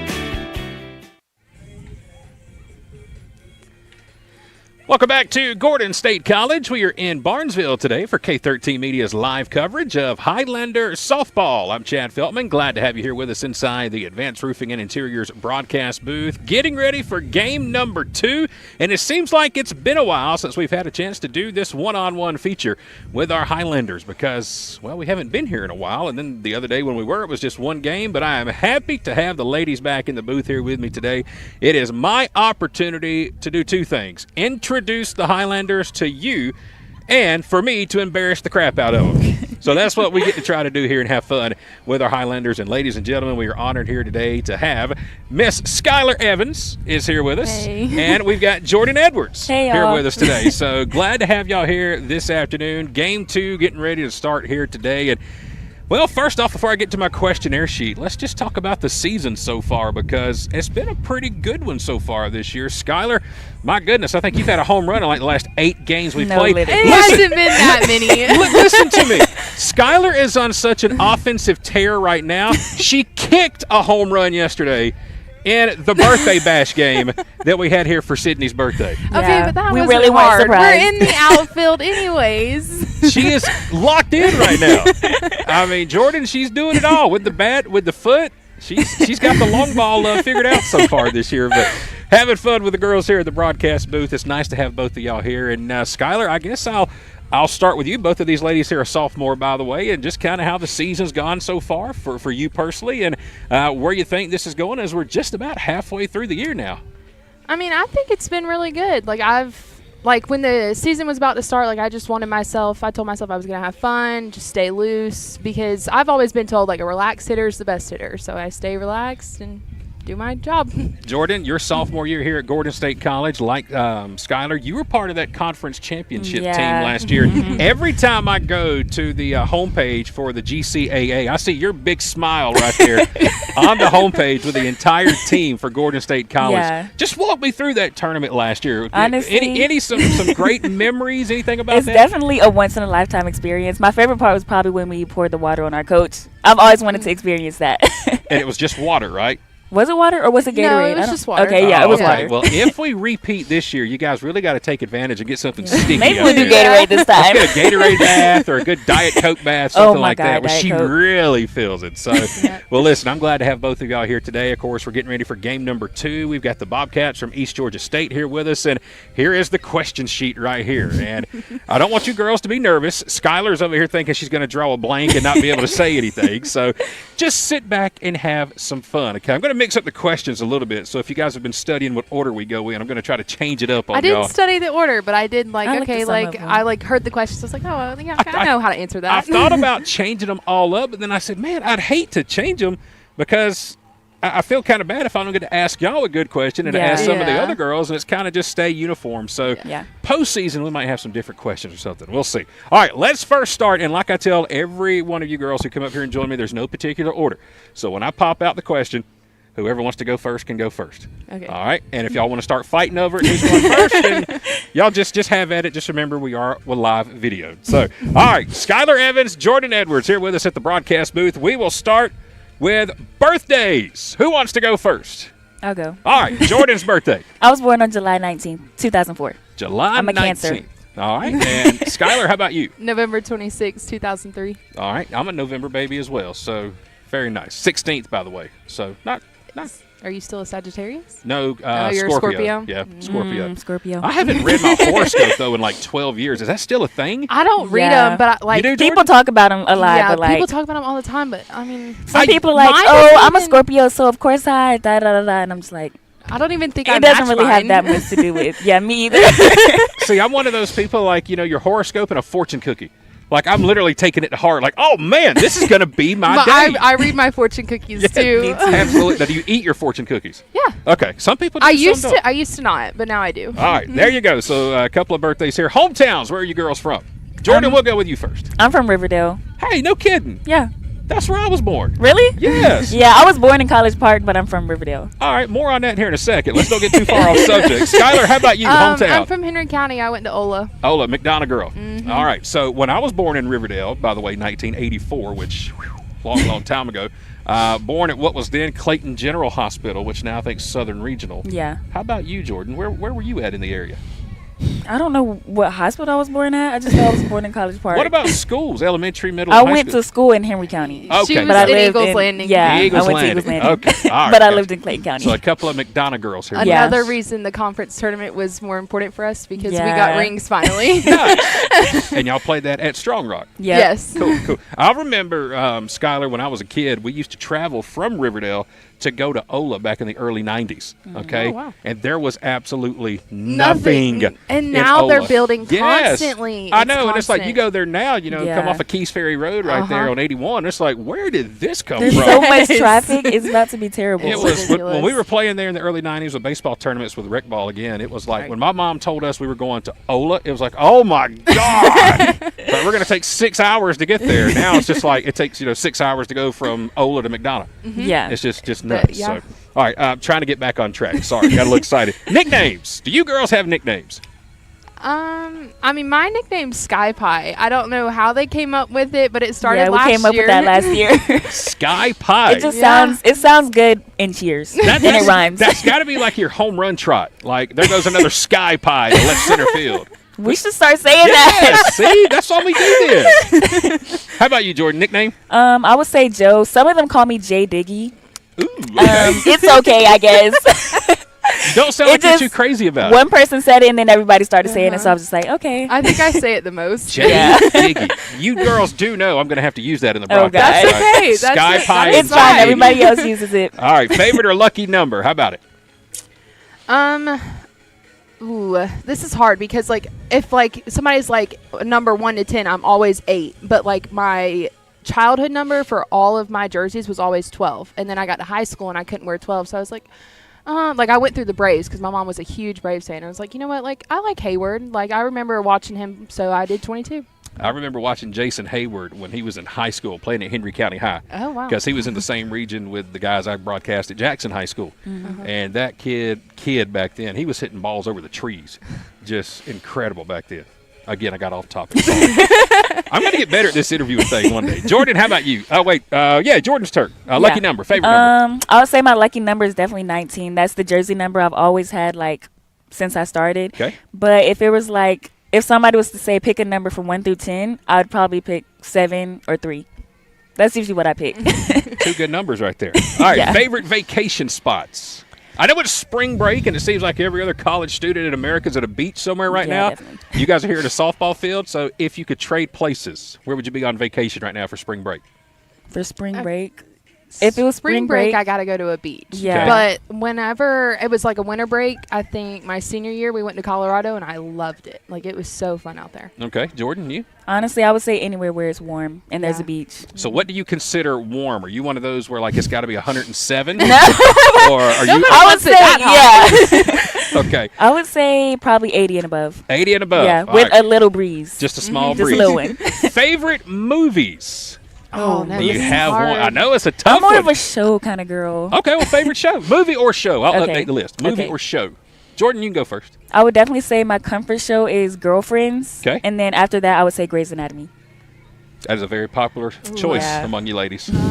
Comfort show. I think one show that I'll always go back and watch is Friends. like 100%. I've already watched it 3 times all the way through. And movie, Adam Sandler's Just Go With It. Yeah. I love that one. That's a good one. If you're a Friends character, Phoebe, Monica, or Rachel, who would you If be I'm best? a girl, Uh-huh. probably Monica. I'm a clean, like I clean. That's my thing. I was just watching Friends the other day, one of my favorite shows, by the way, all time. And I was telling my wife, I was like, my favorite episode came on. She's like, which one is that? And Skylar, I'm going to see if you can remember. But do you remember the episode when Brad Pitt came on for Yes, Thanksgiving? the Thanksgiving. Yes. Because that's when him and Jennifer Aniston were together at the time. Exactly. Yes. And I thought I was like, my wife didn't understand. She's like, why is this so funny? I'm like, because Because when they they were recorded this, together. they were a real couple. Yes. Okay, I'm glad we're on And the he's same playing page a here. character that hates Jennifer Yes. Aniston. Thank Yeah. you. Thank you. Thank you. Glad we're on that. All right, if you could turn into an animal, what would you turn into? An animal? I think I'd be a dog. Any particular breed? Jordan, if I was a dog, what would I be? oof. Put you on the I spot, think Jordan. people have said like I'd be a lab. Yeah, that fits her. Okay. I'd probably be a dog too, a puppy specifically. A puppy. There you go. She never grows up. Yeah, I would be a wiener dog. A Dachshund, is that what it's called? Yes. Yes. Yeah, Dachshund. I'll be one of But those. it's spelled so weird. Can It's, you I know, spell it's it? not it's like spelled- Dachshund. That's It's how so it's crazy. spelled. Like, wait a minute. What is this animal? It just don't make sense. Yeah. Favorite professional athlete? I don't know. I don't really pay attention to I professional don't- sports I like don't know if I'd that. have a favorite. We could pass if you don't want to answer that one. It's all good. Yeah. I'll pass on pass. that All right, we'll pass. Superpower. What superpower would you give yourselves? one. I would say teleportation. I Good. always Mind want to reading. teleport somewhere. You would do what? Mind Scott? reading. Mind reading. What am I thinking right now? I'm going to put her to the test. I don't. You would like a slushie. Oh, my God. Yes. A Sonic green apple slushie. Yes. Wow. That is like really, really close. Like, I love slushies. Really close. Like, I will not go to a gas station unless they have like the old slush puppy machine. You know, stuff like that. Yes. I love slushies. All right. Very nicely done, Skylar. All right. Favorite food. What's y'all's favorite food? Mac and cheese. I do. love mac I and love me some cheese. pasta. Okay. I'm a pasta girl. Well, by the way, lasagna specifically. any fans or parents out there who are listening, we got another game coming up. So if you want to stop by and get a green slushie from Sonic, it would be greatly appreciated. I did that a few weeks ago, and they started bringing me Cokes. I was sitting here at the Really? table. Yes, I was sitting here at the table dying for a Coca-Cola, and I had 3 different parents come by with fountain wow. Cokes, bottle Cokes. Like I Oh had a my whole row of Cokes. gosh. So green slushie from Sonic. Wink, wink. All right, let's see here. What is the one thing you've always wanted to do, but you've never done it yet? What's on top of the bucket list? Skydiving. Okay, you weirdo. I was going to say Sorry. that. No, I was want gonna to say so bad. that. I was actually thinking about it during warm-ups today. I was like, you know what? This summer I might go do it. Where do you go skydiving? I mean, are there like there's places? there's or? I don't know where you places. go, to There's be like honest. I think 3 places in Georgia because me and one of my best friends have always talked about going. Okay. And you just sign up, sign your life away, and Jordan, get you up Sign there. your life away. Yeah. You? I got to do the indoor skydiving first, the one where you like are in the Just little kinda machine. float in Just air. like, yeah. What if y'all did like a tandem, like both of y'all went at the same time? You and Jordan skydive at the same time. Where they're like hooked to each other and Yes. stuff. Oh, hooked to each other. I don't think I've ever seen them hooked to each The other. one where But, like one's I've in the seen- front and one's in the I've back. seen- oh, Yeah. yeah. Like Yeah, I mean, yeah. you Talk about have it at the to same you time. have to do that like your first jump. Somebody's Yeah. got to be with you. Well, just wait till after the playoffs before y'all do it. Oh, okay? yeah, yeah. Yeah, we'll wait. Let's wait till the postseason. All right, we've got Skylar Evans, Jordan Edwards here with us. I'm Chad Feltman with K13 Media. We're going one-on-one, presented by Countryside Chrysler Dodge Jeep Ram. I haven't got the stink eye from Coach Allie just yet, so hopefully we can wrap this up before she starts giving me that look that we've been doing this too long. A few more questions, and I'll let y'all run, I promise. All right, biggest pet peeve. What gets on your nerves? I have a couple. Oh, So pathological lying, Okay. or like if you're putting words in my mouth. Like if you said like I said something I didn't say, I'm like no. Like it just gets on my nerves. Jordan, that's twice she's gone first. You better I jump would in and say ring that buzzer. I don't want to talk at the same time. That's why, so I just let it go. Yeah. I would say first is smacking. Like Okay. I can't stand it, and then the second one is like lying unprovoked. Like lying about something that doesn't even matter. Like why are you lying? Like you said, you ate a bagel. This Like, morning, tell but me you what I didn't ate. eat Yes. nothing. Like what is the difference? It doesn't change my day whether you ate or not. Okay, if you could visit any place on Earth, where would you go? Bora Bora. Grease. I've always wanted to go to Bora Bora. 2 wonderful locations. Jordan, I'm kind of with you. Bora Bora, the pictures just look. I know, just the pictures look so amazing. The bungalows. Those. God They look almighty. so beautiful, bro. All right, let's see. Proudest achievement so far. in your young lives? Ooh. What's like the number one thing that you're I just would like, man, that was say- the coolest thing that ever happened to me? Probably playing college softball. Good one. Yeah. Because Yeah. like when That's you're been my little, goal since- that's your yeah. goal, and like you make it here. Yeah. Favorite holiday? Christmas. Christmas. Okay. And tell me the one thing, if you had a chance to recruit, all right, you're out on the recruiting trail right now. You're from Ola, you're from Eagles Landing High School. If you had a chance to go and recruit for this softball program, what would you say, what would you do to try to get some more players here in the future? Tell me about playing for the program. What's been the funnest, what's been the coolest thing about being part of the team that you could share with potential future Highlanders? I would definitely say like you create bonds that you'll have like for a lifetime, because I feel like when you get to college, those are the friends you make that like stay with you for the rest of your life, and you make good bonds when you're here. Very nice. 100% agree. Like that's the best part for me is all of us being together. Like that's the funnest part. Yeah. Well, final question, and I'll let y'all get out of here. Yesterday, Sydney Knight had her 20th birthday. What are y'all doing for her birthday? Y'all throwing her a surprise party? I mean, what what kind of present? No. I mean, we played birthday ball yesterday. Trust me, we know. We heard about the highlights. You know? Skylar kicked one over the fence. So no birthday presents, no party or nothing? Wow. I was trying to set y'all up to be like the coolest friends. But sorry, Sid. Now we just look bad. No, we look like Yeah. crappy All right, well, teammates. I can't let him leave as crappy teammates. So we'll go off with this right here, and let's talk about your high school days real quick. We'll leave with a positive moment. You're at Ola, you're at Eagles Landing. What was the coolest moment about playing high school softball?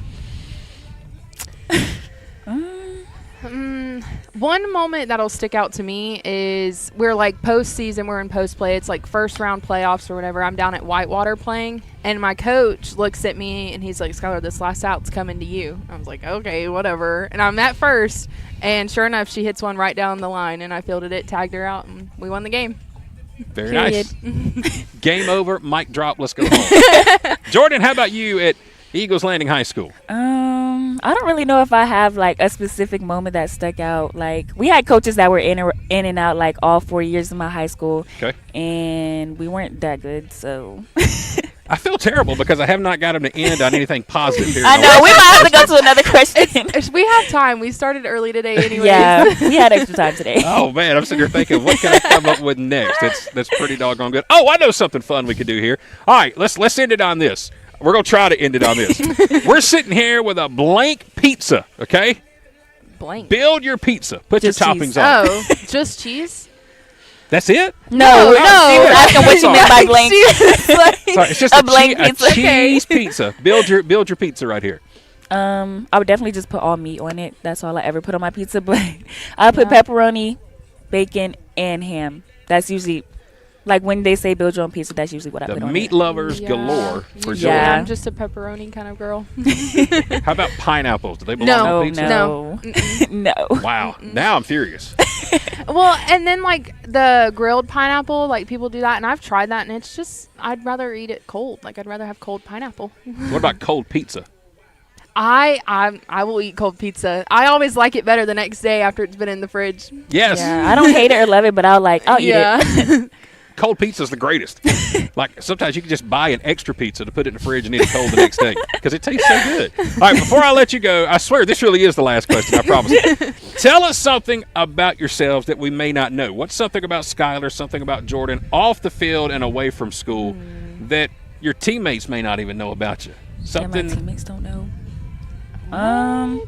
Maybe you volunteer at a humane society. Maybe you help clean the streets on the weekend. Stuff like that. I can sing. Some of my teammates know that already. Some of them don't, but we can't get her to sing.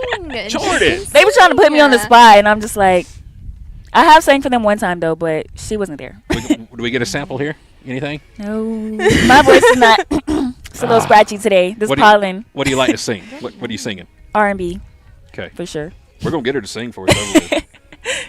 Skylar's in deep I thought over can't there. think of anything. Well, you know what? I'm 0 for 3 know on the last 3 everything. questions. So that's it. I'm going to wrap it up with that. I mean, that's fine, yeah. Good? Yeah. Everybody happy? All right. We did very well here today. Jordan Edwards in the middle, Skylar Evans over on the far left there. And that is another edition of One on One. You girls did great. Thank y'all for joining me here at the table. I'm Thanks sorry for we having didn't do us. it at ABAC Saturday, but we were that's okay. a little more prepared here today, and best of luck in game 2 this afternoon. Thank Stand you. by. Don't go far. Hang on, everyone. We're going to take a quick timeout, and when we come back, we'll be getting closer to the start of game number 2, the starting lineups and the first pitch on the other side of this timeout. It's K13 Media's live coverage of Highlander softball presented by Countryside Chrysler Dodge Jeep Ram in Jackson.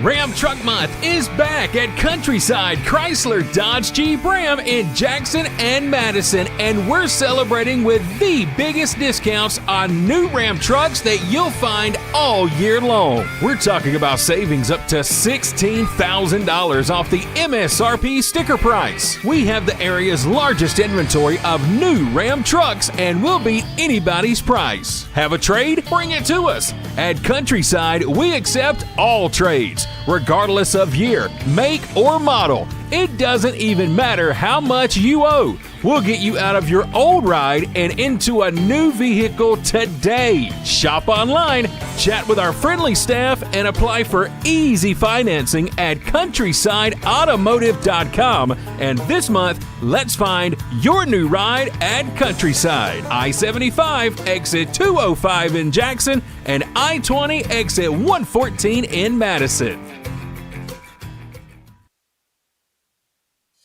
Hey fans, how would you like to save at your next stop at the pump? Well, thanks to the May & Carter Oil Company, you can. All you have to do is download the new BP Me app today. It's free and it's available for Apple and Android devices. With the new BP Me app, you can save 5 cents per gallon at any BP location across the U.S. Download the new BP Me app today and let the May & Carter Oil Company show you how you can save 5 cents per gallon on your next fill-up.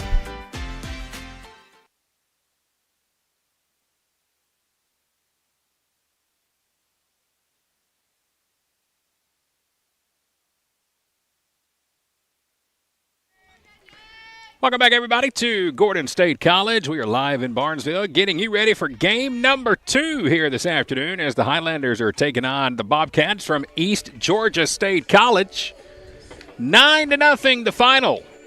In game number 1, Highlanders able to win it by the mercy rule, and now we'll get you ready for game number 2 here this afternoon. Let's bring you our starting lineups presented by Buckner's Family Restaurant in Jackson, Georgia. We'll start in the outfield. You've got Kendall Rollins in left. Center field, Abby Arnold. Emma Smith is over in right. In the infield, Emma Gable's going to be at third. You got the shortstop today, Joni Littlejohn. And at second base is Maddie Neal. Skylar Evans is going to be at first. New catcher behind the plate in game number 2. That is going to be Allie McGee. And pitching in game number 2 today, number 8, Courtney Dorsey. We'll get the start here for Gordon State. Glad to have you here with us. Game 2 of our afternoon doubleheader.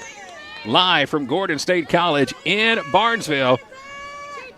And coming to the plate to lead it off is going to be the second baseman, Jalen Hall. First pitch is on the way, and it'll come at 5:38 p.m. Our first pitch tonight being presented by Collier's Greenhouse Nursery and Garden Center. Way early for the start of the second game. The second pitch of the ball game is driven foul down the third base line. Still trying to fill in my lineup card right here. And that'll even the count at 1 ball and 1 strike. Jalen Hall, a 5'5 freshman out of Swainsboro, Georgia. Leading it off here for the Bobcats in the top of inning number 1. Dorsey will check the wristband, a 1-1 count. Here comes the pitch. This one is again fouled off down the third base line, and it's strike number 2. It's going to be Jalen Hall leading it off. In the on-deck circle is going to be Jada Treaster, the center fielder.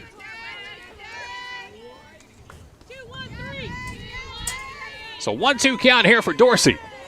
McGee's going to slide outside. Here comes the wind and the pitch. A little high and outside, and it's going to even the count at 2 balls and 2 strikes. Courtney Dorsey out of Union Grove High School in McDonough, Georgia. 5'10 freshman. Nobody on, nobody out. Top of the first, game 2. Here's the pitch. Downstairs, and it's ball 3. Hall at the plate. Treaster on deck. Jada Atkinson in the hole. First three due up for the Bobcats. 3-2 count. Dorsey's ready. Here's the pitch, and it's again yanked foul down the third base line.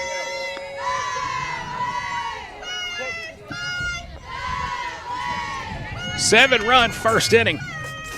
In game number one was the big blow for the Highlanders that helped them win it 9-0. 3-2 pitch downstairs, and there's ball four. So it's going to be a leadoff walk.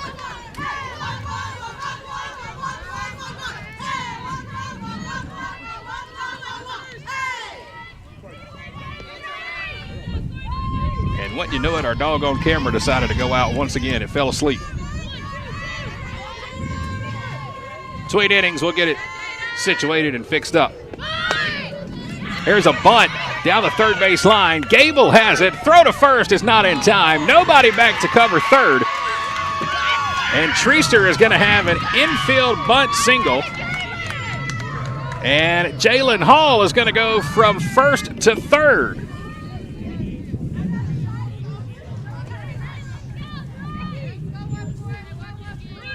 So just like that, here at the top of the first inning in game two, East Georgia State has more base runners in this game than they did the entire first game.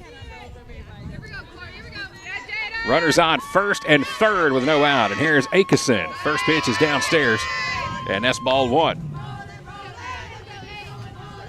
Well, I was just getting ready to introduce my guest here at the table with me. And the camera feed went out. It fell asleep. We'll have to get back up there and tap it here in between innings. Here comes the pitch. Downstairs, there's ball two. Atkinson's at the plate. Bree Johnson in the on-deck circle. Nobody out, runners on the corners. Here comes the pitch. Strike on the outside corner from Dorsey.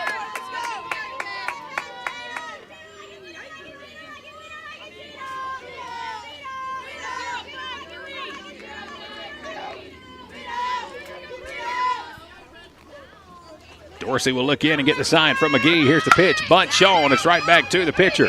Courtney's got it. And now they got the runner tied up between third and home. Throwback to third is not in time.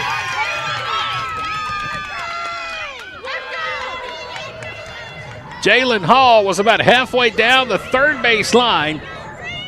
Dorsey looked her back, threw it home. She got herself in a rundown, but was able to get back to third safely. And now the bases are loaded with nobody out. And Bree Johnson will come to the plate. First pitch popped up in the infield. Foul territory. Who wants it?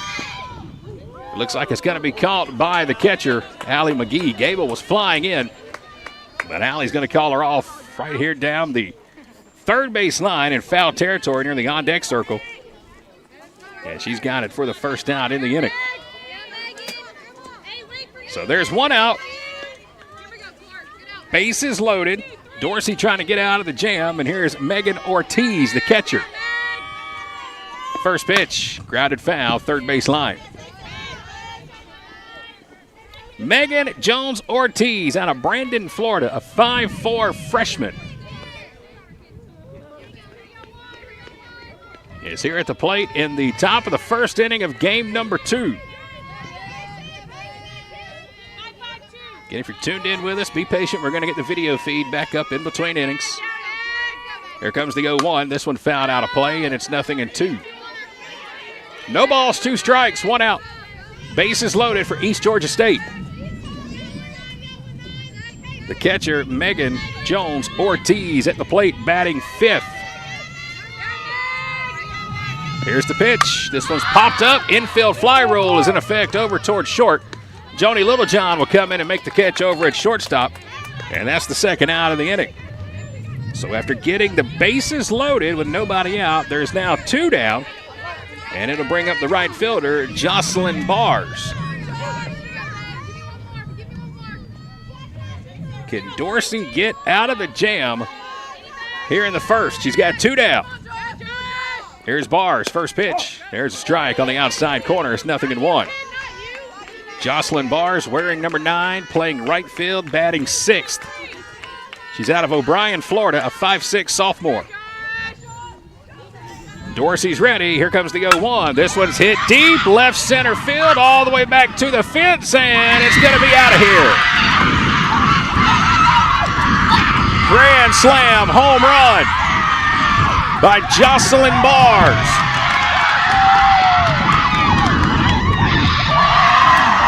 And just like that, East Georgia State has come back out in game number 2, and they have exploded for a 4-0 lead here in the top of inning number 1. Bases are cleared now with 2 outs. And it's going to bring up Destiny Boaz. She'll be the pitcher this game. She played left field in game number 1. 4-0. East Georgia State on top. Grand slam homer by Jocelyn Bars. Here's the pitch. Here's a strike down the middle. And it's 0-1. Taylor Beagle has just come out of the dugout for Gordon State. She has grabbed her glove and she's heading to the pen to get warmed up. Here's the 0-1 from Dorsey. This one's hit out toward right center field. Out toward the gap, and it's going to get down for a base hit off the bottom of the fence. Emma Smith will pick it up, and she'll get it back in, but it's going to be a 2-out double off the bat of Boaz. And that will draw Coach Allie Hatterman out of the dugout here with 2 down in the bottom of inning number 1. And that might be the end of the road already for Courtney Dorsey. 2 outs. We're in the bottom of the first inning. It is already 4-0. East Georgia State on top, and we've got our first pitching change coming up here as Taylor Beagle will come in the top of inning number 1. Discover the power of precision with Countryside Mower and Gravely in downtown Jackson. During our open house event, enjoy exclusive deals like 0% financing with approved credit on new commercial and residential zero-turn mowers and rebates up to $1,500. We've got the area's largest selection of new Gravely and Aaron's zero-turn mowers. Over 200 in stock and ready for delivery. Need service on your current mower? Now's the perfect time to come see us. We have a huge parts department and we service all brands, not just the brands we sell. Get ready for spring during the open house event at Countryside Mower in downtown Jackson. For more information and to see our full inventory, visit us online at countrysidemower.com.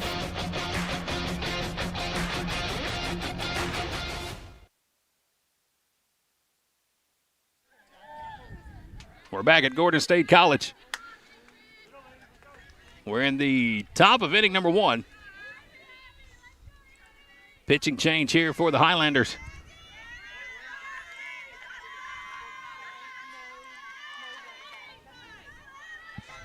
Taylor Beagle is in the ball game now, pitching with 2 outs. First pitch here is downstairs, and that is going to be ball 1.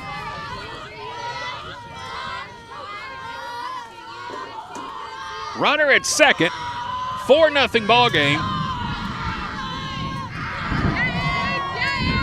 Here's the 1-0 from Beagle. This one's popped up in foul territory behind home plate.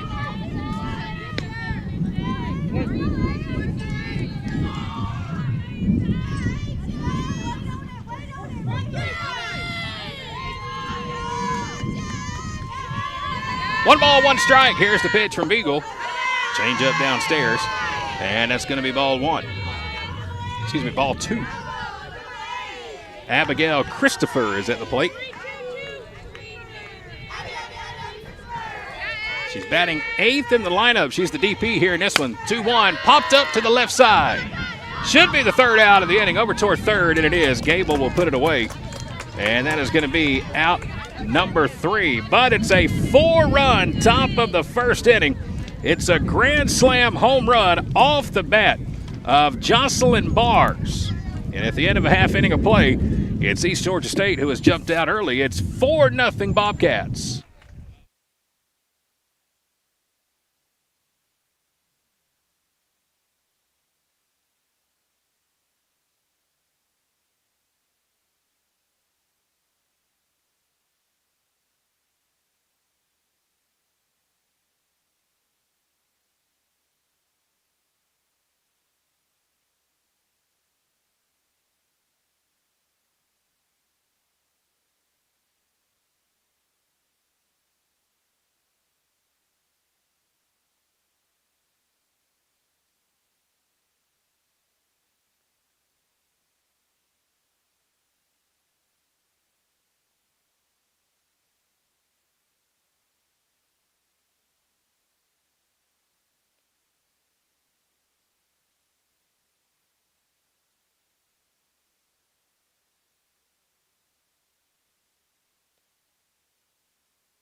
Bottom of the first inning.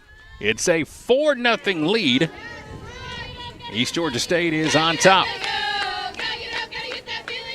And the leadoff batter coming up here for the Highlanders is going to be Emma Smith.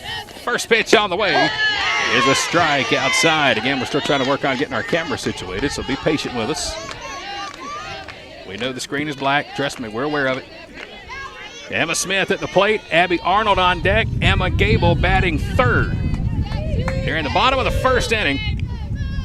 Here comes the pitch. Swing and a miss, and it's 0-2. Happy to have in the broadcast booth with us Caitlin Munoz on the microphone. She just wrapped up game 1 out there in the circle. Hi, everyone. 5 innings today. Did not give up a single hit as this one is upstairs. And there's ball 1. And I wanted to wait until she got in the booth to announce it, but also our Georgia Signs and Print Player of the Game. Congratulations, young lady. Thank you. I've been trying so hard. You did it. It only took a complete game no-hitter to get it. Yes. Here's the 1-2 slap foul down the third base line, and it's 1-2. I believe a 6 strikeout performance, if I'm not mistaken. Let's see, let me get to my... And just to clarify, I did not hit anybody last game. Oh, I know the umpire said you did. But I did not. But I promise you, we were all sitting back here like, what? I don't know if he sneezed or something, but 1-2 count here to Emma Smith. Here's the pitch, and a swing and a miss. And Emma will go down for the first out. Here in the the bottom. I'm all over the place here, Caitlin. Help me out. We all are over the place. It's the bottom of the first. That's how these double headers, boy, they will throw you off at a heartbeat. Trying to get lineup cards in between games. And one thing about it, coaches always want to wait until the last second to give a lineup card. Oh, you're telling me I was behind on the book. That's why we didn't hear from Mooney in the top of the first, because she's over here with smoke coming out of her pen trying to get the book going. As Abby Arnold steps into the box, fouls one out of play on the first pitch. Complete role reversal from game 1 to game 2. Highlanders got 7 in the first in their first game. East Georgia with 4 in the first here, as Abby will slice this one out to right field. And it's going to be caught for the second out of the inning. So 2 up, 2 down. And again, the pitcher is Destiny Boaz here for East Georgia State. She played left field. Last game was really, really busy out in left. 2 outs, nobody on, and here's Emma Gable. First pitch, that did hit Emma. There's no doubt about that one. She had a 2-run homer in the first game. And she takes that one off her left leg, and she'll trot down to first. Caitlin Munoz in the booth, our Georgia Signs and Print Player of the Game from game 1. She's going to get the free meal to Mama's Kitchen in Barnesville, so I got to ask, what are you going to eat? I have no clue. I've never been there. Oh, my goodness. You are in for a treat. Yeah, Kate went without me the other day. Just left you hanging, huh? Yeah. I thought she was like your best friend. Oh, she did not want to share. We don't share food. I understand that. Well, you get to go and pick whatever you like. And there's a lot of good stuff over there, so. I'm sure my dad will tell me what to get. Wonder if he's ever eaten there. Oh, he loves it. Does he? Yes. Skylar Evans will come to the plate. First pitch is upstairs. And that is ball 1. We're in the bottom of the first inning, game 2 of our doubleheader. It's 4-0, East Georgia State on top. Runner at first with 2 outs. There's a strike at the belt. And that's going to even the count to Skylar Evans. Nice to have Skylar and Jordan joining us in between games here today. She has a very interesting nickname. This one smacked out toward right center field. It's going to get all the way to the fence. Gable around second. Let's see if she's got a green light around third. She does. Throw to the plate is not in time. And Skylar Evans has an RBI double to right center field. And the Highlanders are on the board. Makes it a 4-1 ball game. Skylar absolutely tattooed that one all the way to the right center field fence. It's 4-1 in the bottom of the first, and here comes Sydney Knight. Did y'all have fun playing kickball last night? Yeah, it was fun. First pitch to Sid. Strike down the middle. It's 0-1. We ended up ending on a tie. How do you end a kickball game in a tie? Because Hatterman made it drop dead. Wouldn't even let you play extras. No. And we had runners on base and everything. 0-1, hit up towards shortstop. It's going to get down. And it's going to be a base hit out towards center field. And Sydney's going to be at first. Skylar had a hold up. She was on the bag at second. The ball went right back up the middle, just about hit Skylar. So she is standing at third instead of coming in and scoring, and now Gordon State has runners on the corners. 2 down, and here comes Maddie Neal, batting 6th in the lineup. Left-handed batter here at the plate. First pitch on the way to her. Strike on the outside corner. It's 0-1.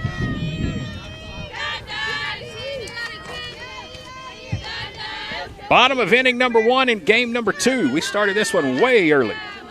I've got your totals here in just a second, Mooney. I was able to find the right page. Here's the 0-1 to Maddie.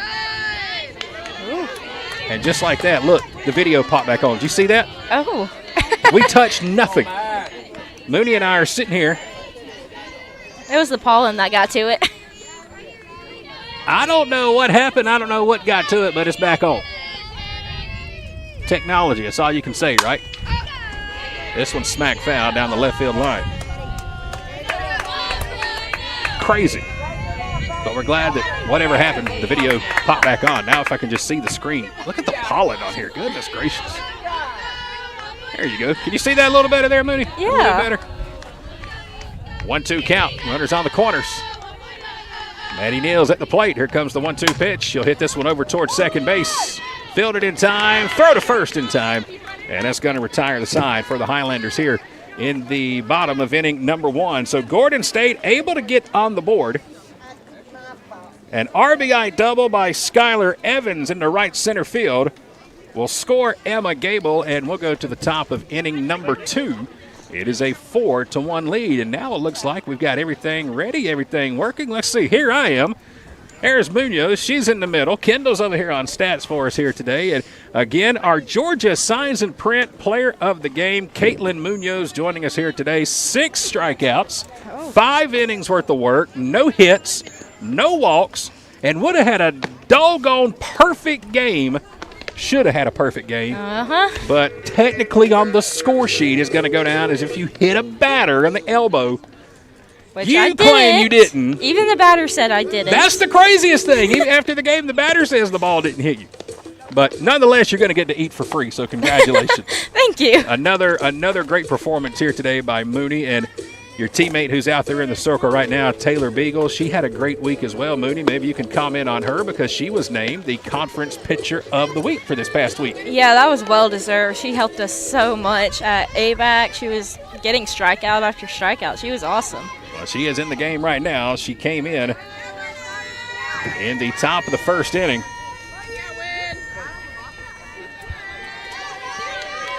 To replace Courtney Dorsey. And here we are now in the top of the second. First pitch is low and outside for ball 1. And coming to the plate to bat is going to be Winter Kraft, number 4. She'll be playing third base. 1-0 pitch on the way. This one fouled off. And it's going to even the count at a ball and a strike. So with the win in game 1, Highlanders improved to 4-1 in conference play. You guys are neck and neck right now with Georgia Military, who's sitting at 5-1. And that's who we will see on Saturday. Here's the 1-1. Grounded out towards short. Joni's got it. Throw from deep in the hole. It's short, and a good stretch by Skylar to put it away for the first out in the inning. So a 6-3 put out, and that'll take us back to the top of the order. And it'll bring up the leadoff batter, Jalen Hall. Jalen Hall led the game off with a walk in the top of the first. First pitch here to her in the top of the second, floats in. And that is strike 1 from Taylor Beagle, former East Coweta Indian.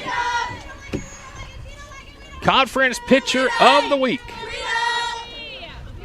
Nobody on, 1 out, top of the second inning. Game 2, this one grounded down to third. Gable's got it right on top of the bag. Throw across is in time, and that's the second out. I don't know about you, Mooney, but the last 4 or 5 games sitting here watching Gable down at third, I mean, she is like a brick wall. I know. She stops everything from coming at her. And the crazy thing is, in the bottom of the 7th inning in that game against ABAC on Saturday, she come rushing in from third as the batter showed bunt and bunted it over her head down at deep third. As Treaster will step to the plate, she'll swing at the first pitch and foul it down the third base line. Were you feeling it out there today? Yeah, I was, actually. I felt a little slow, but yesterday I critiqued a lot of my pitching, so I was able to use all those critiques, I guess. So what do you critique when you throw a no-hitter and strike out 6 and walk none? How do you do better than that? I'm just curious. I don't know. Yesterday I was working on mostly inside pitches, and that was on fire today. 1 pitch is outside, and that's going to even the count at 1-1. Jada Treaster, the center fielder, at the plate. She singled in the top of the first. Right now we're in the top of the second. 2 down, nobody on. Here comes the 1-1 pitch. This one ripped foul off the fence down the third base dugout. I was talking during the broadcast. I was out there watching. I wasn't trying to jinx it. I did not want to give the announcers jinx of so far she's not giving up a hit. So I didn't bring it up until after the game when the folks who were tuned in watching brought it up. I didn't want to jinx you. Yeah, I mean, I was trying to think positive the whole time. I was like, oh goodness, don't hit anybody, and I did not hit anybody, and I was like, do not walk, do not let people get hits. It's always the end where it gets scary. Taylor Beagle comes in and does her job. It's a 1-2-3 inning here in the top of the second, and we'll go to the bottom of inning number 2. It remains a 4-1 ball game. We're back in the Advanced Roofing and Interiors broadcast booth. I'm Chad Feltman, and Caitlin Munoz is here with me. Let's see. I was trying to read some comments between games, but I lost where I was at. I know your dad was watching earlier in the broadcast. So, hi, Dad. I'm sure he was proud to see a nice no-hitter. Oh, he's probably mad that he didn't show up. Right. I mean, he had to work. Well, that's why we're here to do what we do. Mm-hmm. And I know he was watching here today, so again, Munoz here in the broadcast booth, player of the game, going to Mama's Kitchen. Big thanks to Thomas and Angie over at Mama's Kitchen for hooking up all of our player of the games this year with a free meal right here in Barnesville. Be sure to check them out. So the last couple of times I've gone, they have taken really good care of me with some gigantic ribs. They have what's called a Neanderthal pork chop. I swear it's like that thick. Oh, my God. The C3 burger is what I got last time. Brisket on top of Angus beef with bacon, and on the bottom there's Philly steak. Oh, wow. On Texas toast. That sounds good. So, yeah, you're going to eat very well. Very, very well over at Mama's Kitchen. So, Caitlin Munoz, our player of the game in game number 1. Who's going to get it here in game number 2? Maybe we can get a big rally going. Let's get that started here in the bottom of the second inning. Munoz, you want to call some play-by-play? Have at it. Oh, goodness. Let's see what she's got in her. Ball. A ball upstairs, as Chad would say. Allie McGee up to bat. She's batting 7th. Bottom of 3rd of the order here.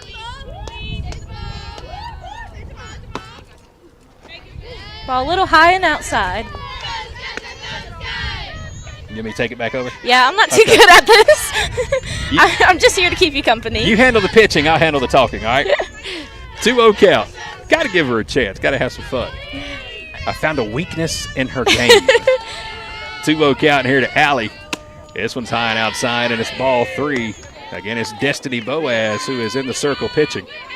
4-1. We're in the bottom of inning number 2. A grand slam home run by Jocelyn Bars of East Georgia State with 2 outs. The big blow so far in this one, as the 3-0 pitch is in there for a strike, and that makes it 3-1. Glad to have everybody on board with us here today. Coach Allison Rice is tuned in, the head softball coach at Rock Springs Christian Academy. Happy to have Coach Rice on the broadcast. This one's hit out toward deep left field, tracking it all the way back toward the fence and putting it away. Allie McGee just missed a home run, but it's called out in left field.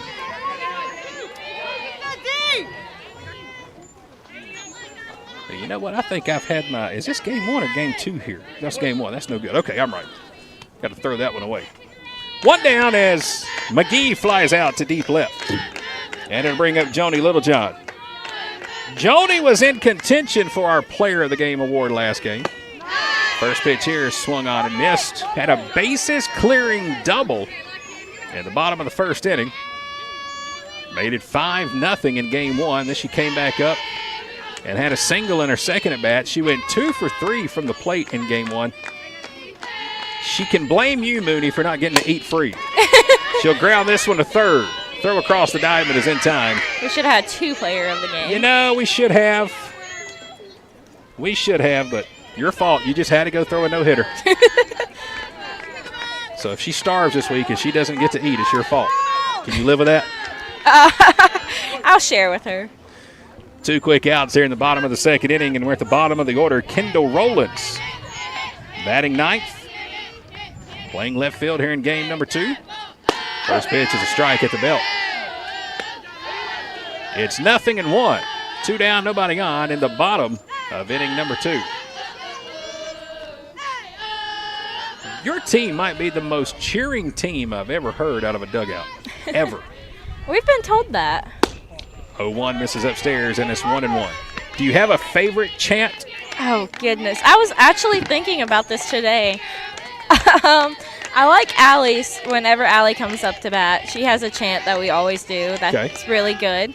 So you have to wait till next time she comes up because I'm sure they'll do that. This one's fouled off, and it's 1-2. But we make up a lot of our cheers. Do you make them up on the go, like at the moment, or are they like pre-made? Like They're do you pre-made. practice them? So on the bus ride last year, we were making up cheers. So we do that cheer every now and then. Most of the other cheers just come up from past teams and listening to them on TikTok. 1-2 misses outside, and it's 2-2 now to Joni Littlejohn. Oh, excuse me, Kendall Rowlands. My apologies. Joni just batted. 2 balls, 2 strikes, 2 outs. Nobody on. Bottom of the second. Number 9 spot in the batting order. 2-2 count. Boaz is ready. Here's the pitch. It's upstairs. And there's ball 3. It's a full count. Mitch McEwen is tuned in. That's Emily's dad. Glad to have Mitch on the broadcast. I know at ABAC you were looking at my numbers up here the other day. Yeah. And you were discussing those. Well, you do know that after Saturday's game at ABAC, we hit over 1,000 viewers. Oh, wow. Hope that impresses you a little bit. 3-2, here it comes. This one hit out toward left center field. It's going to hang up, and it's going to get down for a base hit. She went and got that inside pitch. She did. Dug it up, sent it out toward left center, and Kendall Rowlands has a 2-out single. Chad just saw us on the screen for a second. Oh, goodness, and there it goes back to that one.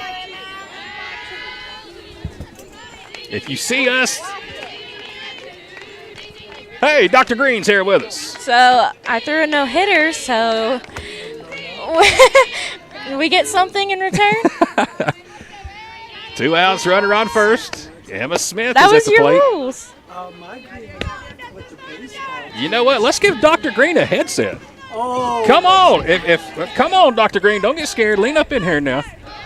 President of Gordon State College is here with us. He may have to scoot up a little bit here with Mooney to join us, but I hear there's some kind of wager or something going on over here, Dr. Green? No wagers. No wagers? Just a little motivation. Motivation. That one is outside for a strike. It's 1-1. Good So to how'd see you at that the feel? ballpark, man. How'd that It felt feel? good. Yeah, did it?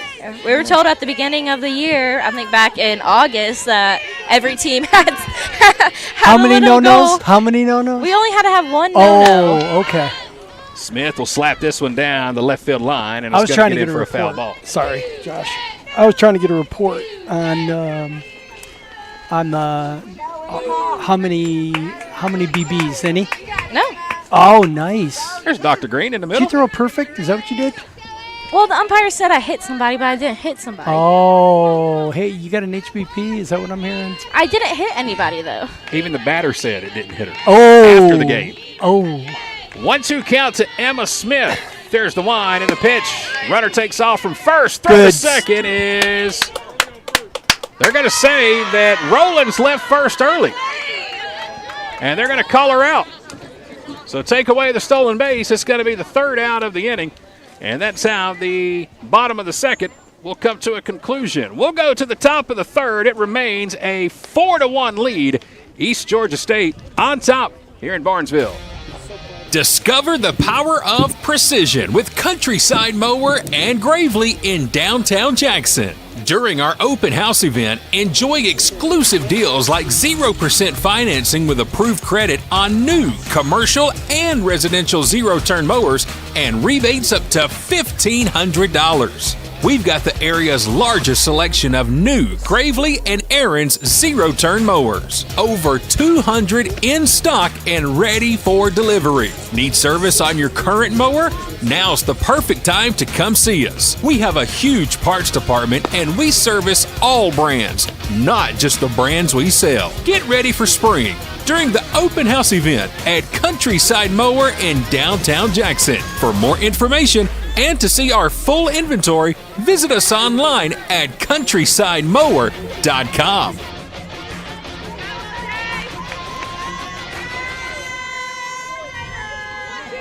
Top of inning number 3. It's 4-1.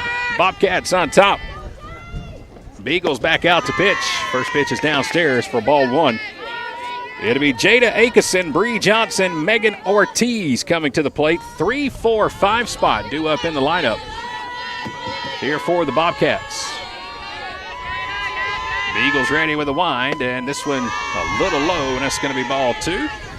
Dr. Don Green, the president of Gordon State College, here in the broadcast booth with us. What a gorgeous day for softball, huh? Oh, it's perfect. Absolutely perfect. I mean, when you get to wear your shorts, get out here, I'm blessed.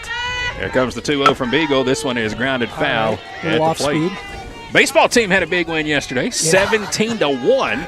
That ruins an ERA, doesn't it? Man, a 12-run fourth inning in that one yesterday for Coach Hall's team. Yeah, the guys definitely put a hurting on the ball that day. It was terrific. They're 9-1 at home this year. They'll be back in action tomorrow in Swainsboro. A 2-1 count. This one popped up left side of the infield. Looks like it's going to get out of play.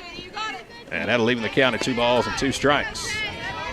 And we got to talk to GCAA into letting us play all of our games at home. I like that rule. Yeah. I really do. Good work.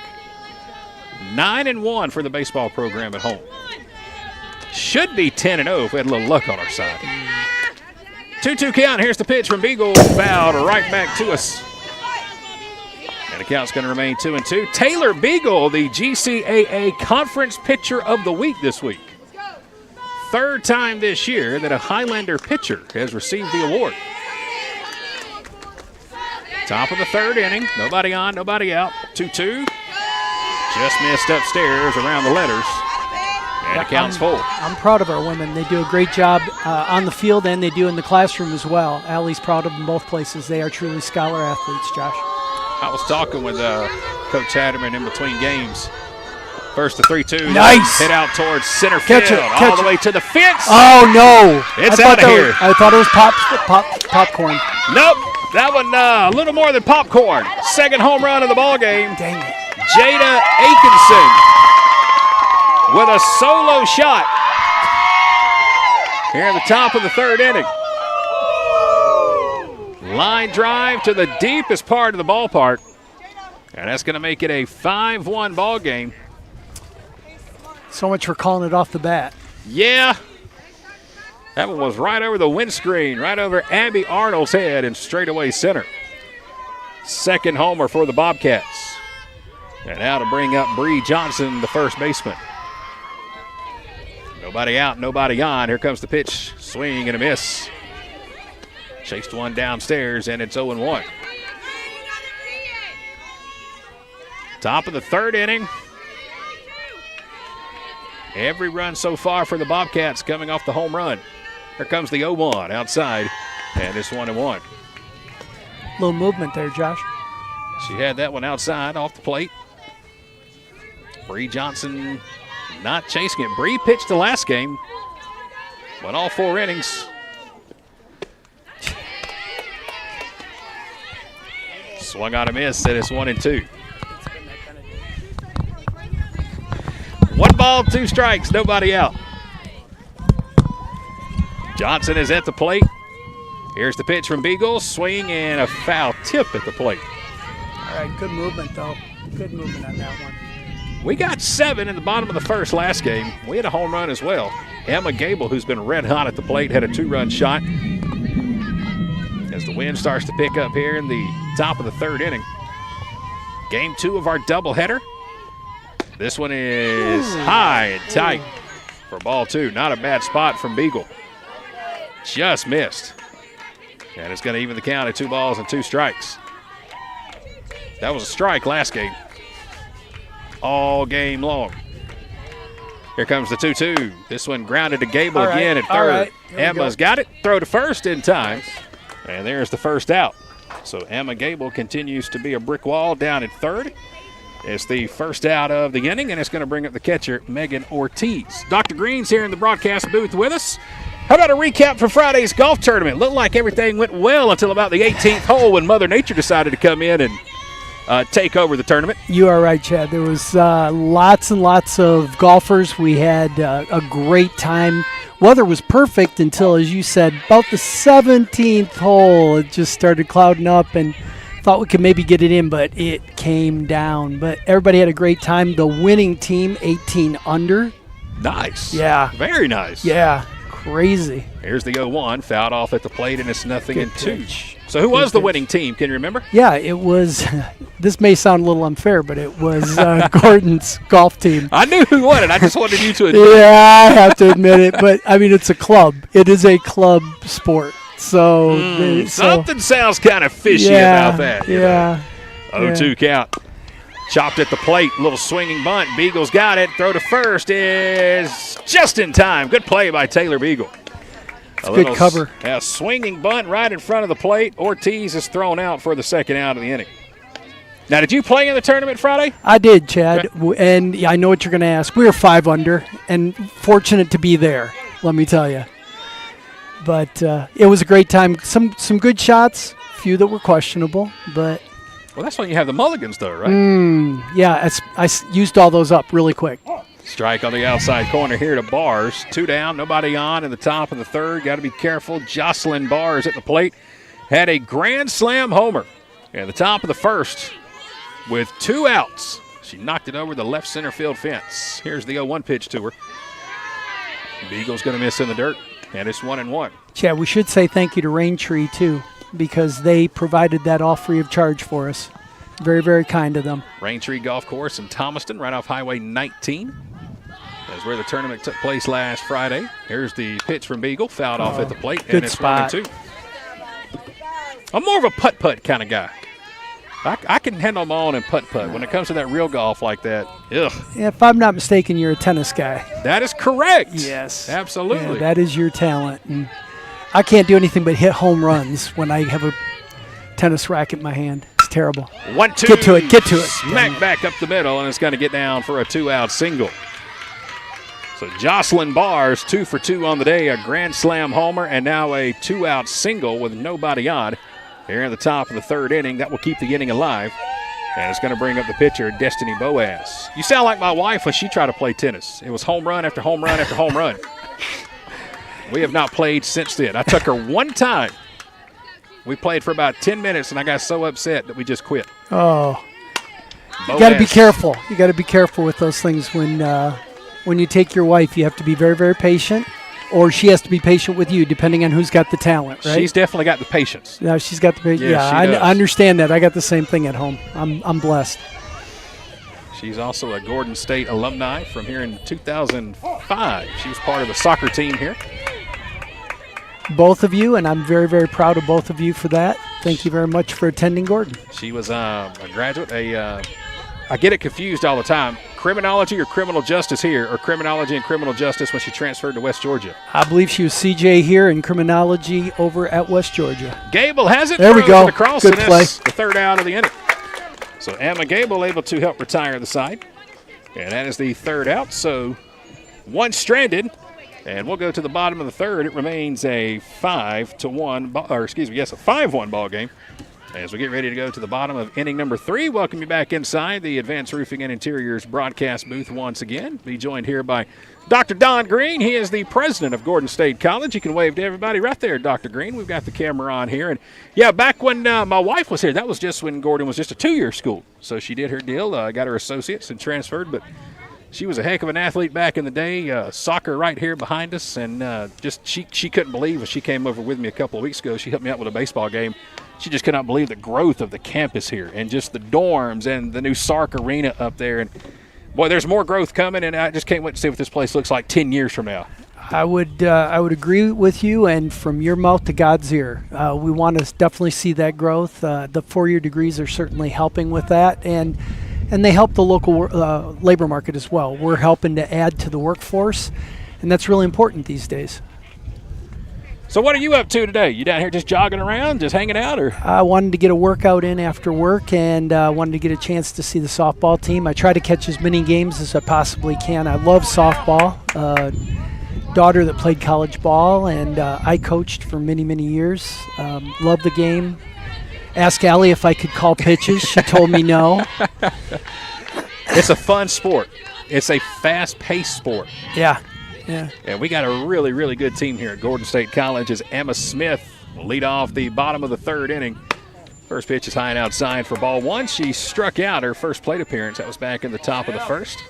Top of the order here for the Highlanders, Emma Smith, Abby Arnold, and Emma Gable. And Dr. Green, one thing I've talked about with Coach Hatterman throughout the season this year is just the amount of local talent we have here on our softball team, as this one misses upstairs for ball 2. But you look down at the roster, and, I mean, every one of these players is basically 30, 45 minutes from home. Yeah, absolutely. And if you can recruit close to home, just so much easier on the athletes, so much easier on the coaching.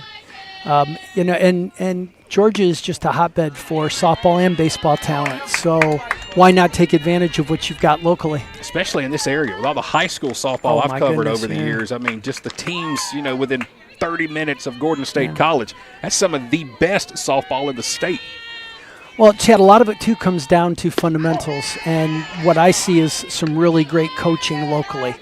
So these young men and young women, baseball and softball both, are growing up really getting a sound fundamental education in the game. And that helps so much when you start competing at the collegiate level. 3-1 count to Emma Smith. Here's the pitch, and it's outside for ball 4. Good eye.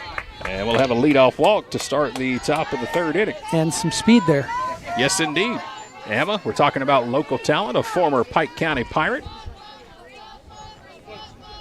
Just out the road in Zebulon, Georgia. And now Abby Arnold will come to the plate. She's from Piedmont Academy over in Monticello. Flew out to right field in her first plate appearance. Bottom of the 3rd inning is 5-1. Nobody out, runner at first. Abby's going to show bunt. She'll pull it back. Throw down to second is in time. Good throw from behind the plate. Emma Smith caught stealing. Abby couldn't get the bunt down. And that's going to be the first out here in the bottom of inning number 3. So now nobody on with 1 out. An 0-1 count to Abby Arnold, who's batting second in the lineup. She'll foul this one off at the plate. Like it may have got some of her leg or a piece of her foot, and it's quickly 0-2. Chad, you think that was a fake bunt called up on that steal? I don't know. I think Abby maybe just missed it. Just decided to pull back, missed it, huh? I mean, when you see the runner take off, you've got to do everything, even if you literally have to throw the bat to make contact. Can't leave your runner hanging. No, we need those runners. And it's an 0-2 count right now to Abby. Here comes the pitch. It's upstairs, and there's ball 1. Abby Arnold's at the plate. Third baseman Emma Gable is in the on-deck circle. We're in game 2 of our evening doubleheader. 5-1, East Georgia State on top. Highlanders won the first game 9-0 in 5 innings. Here's the pitch as Abby will send this one out towards shallow left, and it'll be caught for the second out. Caitlin Munoz, our Georgia Signs and Print player of the game from game number 1. She threw a no-hitter, 5 innings pitched, 6 strikeouts, no runs, no walks. So she will pick up the free meal to Mama's Kitchen here in Barnesville for being named our Georgia Signs and Print player of the game. And Two quick outs. And we appreciate their sponsorship. Absolutely. Feeding the players.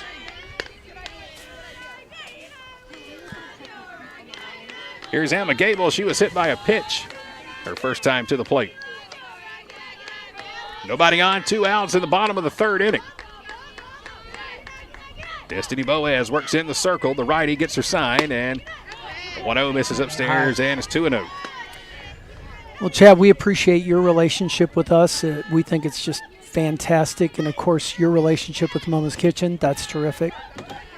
It's great to have that community relationship. Well, I appreciate you guys having me being here. This has been a lot of fun this year. Here comes the 2-0. Strike on the outside corner, and being able to partner up with the basketball program, the baseball program, and Coach Alley's softball team. Mm-hmm. Proud to wear the blue here in Barnesville. Got a lot of great coaches and players and programs here at Gordon State. Absolutely. We know she's got a curve. We just watched that 6-inch cut. Yes, right? we did. Little break there. Here's the 2-1. This one's hit out toward left field. And another catch in left. Well, we've hit it hard a couple of times this inning, but Adam Ball straight out toward left field will take us through the bottom of inning number 3. Dr. Green, always good to see you. I don't want to hold you up. Pleasure. No, thank you very much. Appreciate being on. And just, Chad, keep up the good work. Thank you, sir. Dr. Don Green, he is the president of Gordon State College, joining us here today in Game 2 of our afternoon doubleheader live from Barnesville. We'll go to the top of the 4th inning. It is a 5-1 East Georgia State lead. Dedication, compassion, and integrity. We've got the experience and expertise. When you need some help and you feel like there's nowhere to go, you can count on us for everything you need to know. The Sellers Law Firm, where clients become family. Hey fans, how would you like to save at your next stop at the pump? Well, thanks to the May & Carter Oil Company, you can. All you have to do is download the new BP Me app today. It's free and it's available for Apple and Android devices. With the new BP Me app, you can save 5 cents per gallon at any BP location across the U.S. Download the new BP Me app today and let the May & Carter Oil Company show you how you can save 5 cents per gallon on your next fill-up. Moving on here in Barnesville, we're going to the top of the 4th in a 5-1 ball game. Taylor Beagle back out in a circle to pitch. First one on the way is high and outside. And that's ball 1 to Abby Christopher. Second time to the plate for Christopher. She popped out to third base her first time up. Beagle's ready. Here comes the 1-0. It's outside, and it's 2-0. 4 runs in the first for East Georgia State. Grand slam homer by Jocelyn Bars, and then a solo home run by Jada Atkinson in the top of the third. 2-0 from Beagle. Downstairs, and that's going to be ball 3. 3-0 count. It's going to be Christopher at the plate, Winter Kraft on deck, and then it's back to the top of the order with Jalen Hall, the leadoff batter. Here's Beagle with a 3-0. There's a strike right down the middle, and that makes it 3-1. I believe if I look behind me, there's Mooney. She's back here with me. She snuck in on me. I'm back. Like one of those backdoor cutters she throws. Do you throw a cutter? No. Oh, okay. Well, I try to sound cool. That's what happens. 3-1 is head out towards shortstop. Joni's got it deep behind the bag at second. Makes a good throw to first. And that's the first out here in the top of the 4th. Joni's had a pretty good day out there. A lot of range at shortstop. Went deep behind the bag at second to field that one. It's got to be nice to have some good defense behind you, huh? Yes, it's so nice. So Christopher will ground out, 6-3 on the putout. And that's the first out here in the top of the 4th. And it's going to bring up Winter Kraft, the third baseman. First pitch a little high and outside, and it's 1-0. All right, I know that players and coaches never like to look too far ahead, Mooney, but we've got a big test coming up on Saturday with Georgia Military. Here comes the 1-0. This one's hit high, hit deep, out toward left field. Will it stay in the ballpark? Yes, it will, and it's going to be called out there by Kendall Rowlands for the second out. But what can you tell me about Georgia Military based off what you saw from the Bulldogs last season? So Georgia Military, they're a tough team. They really gave us a run for our money last year. They were the champions of last year. Regular season? Yes. Gotcha. Okay. Yeah.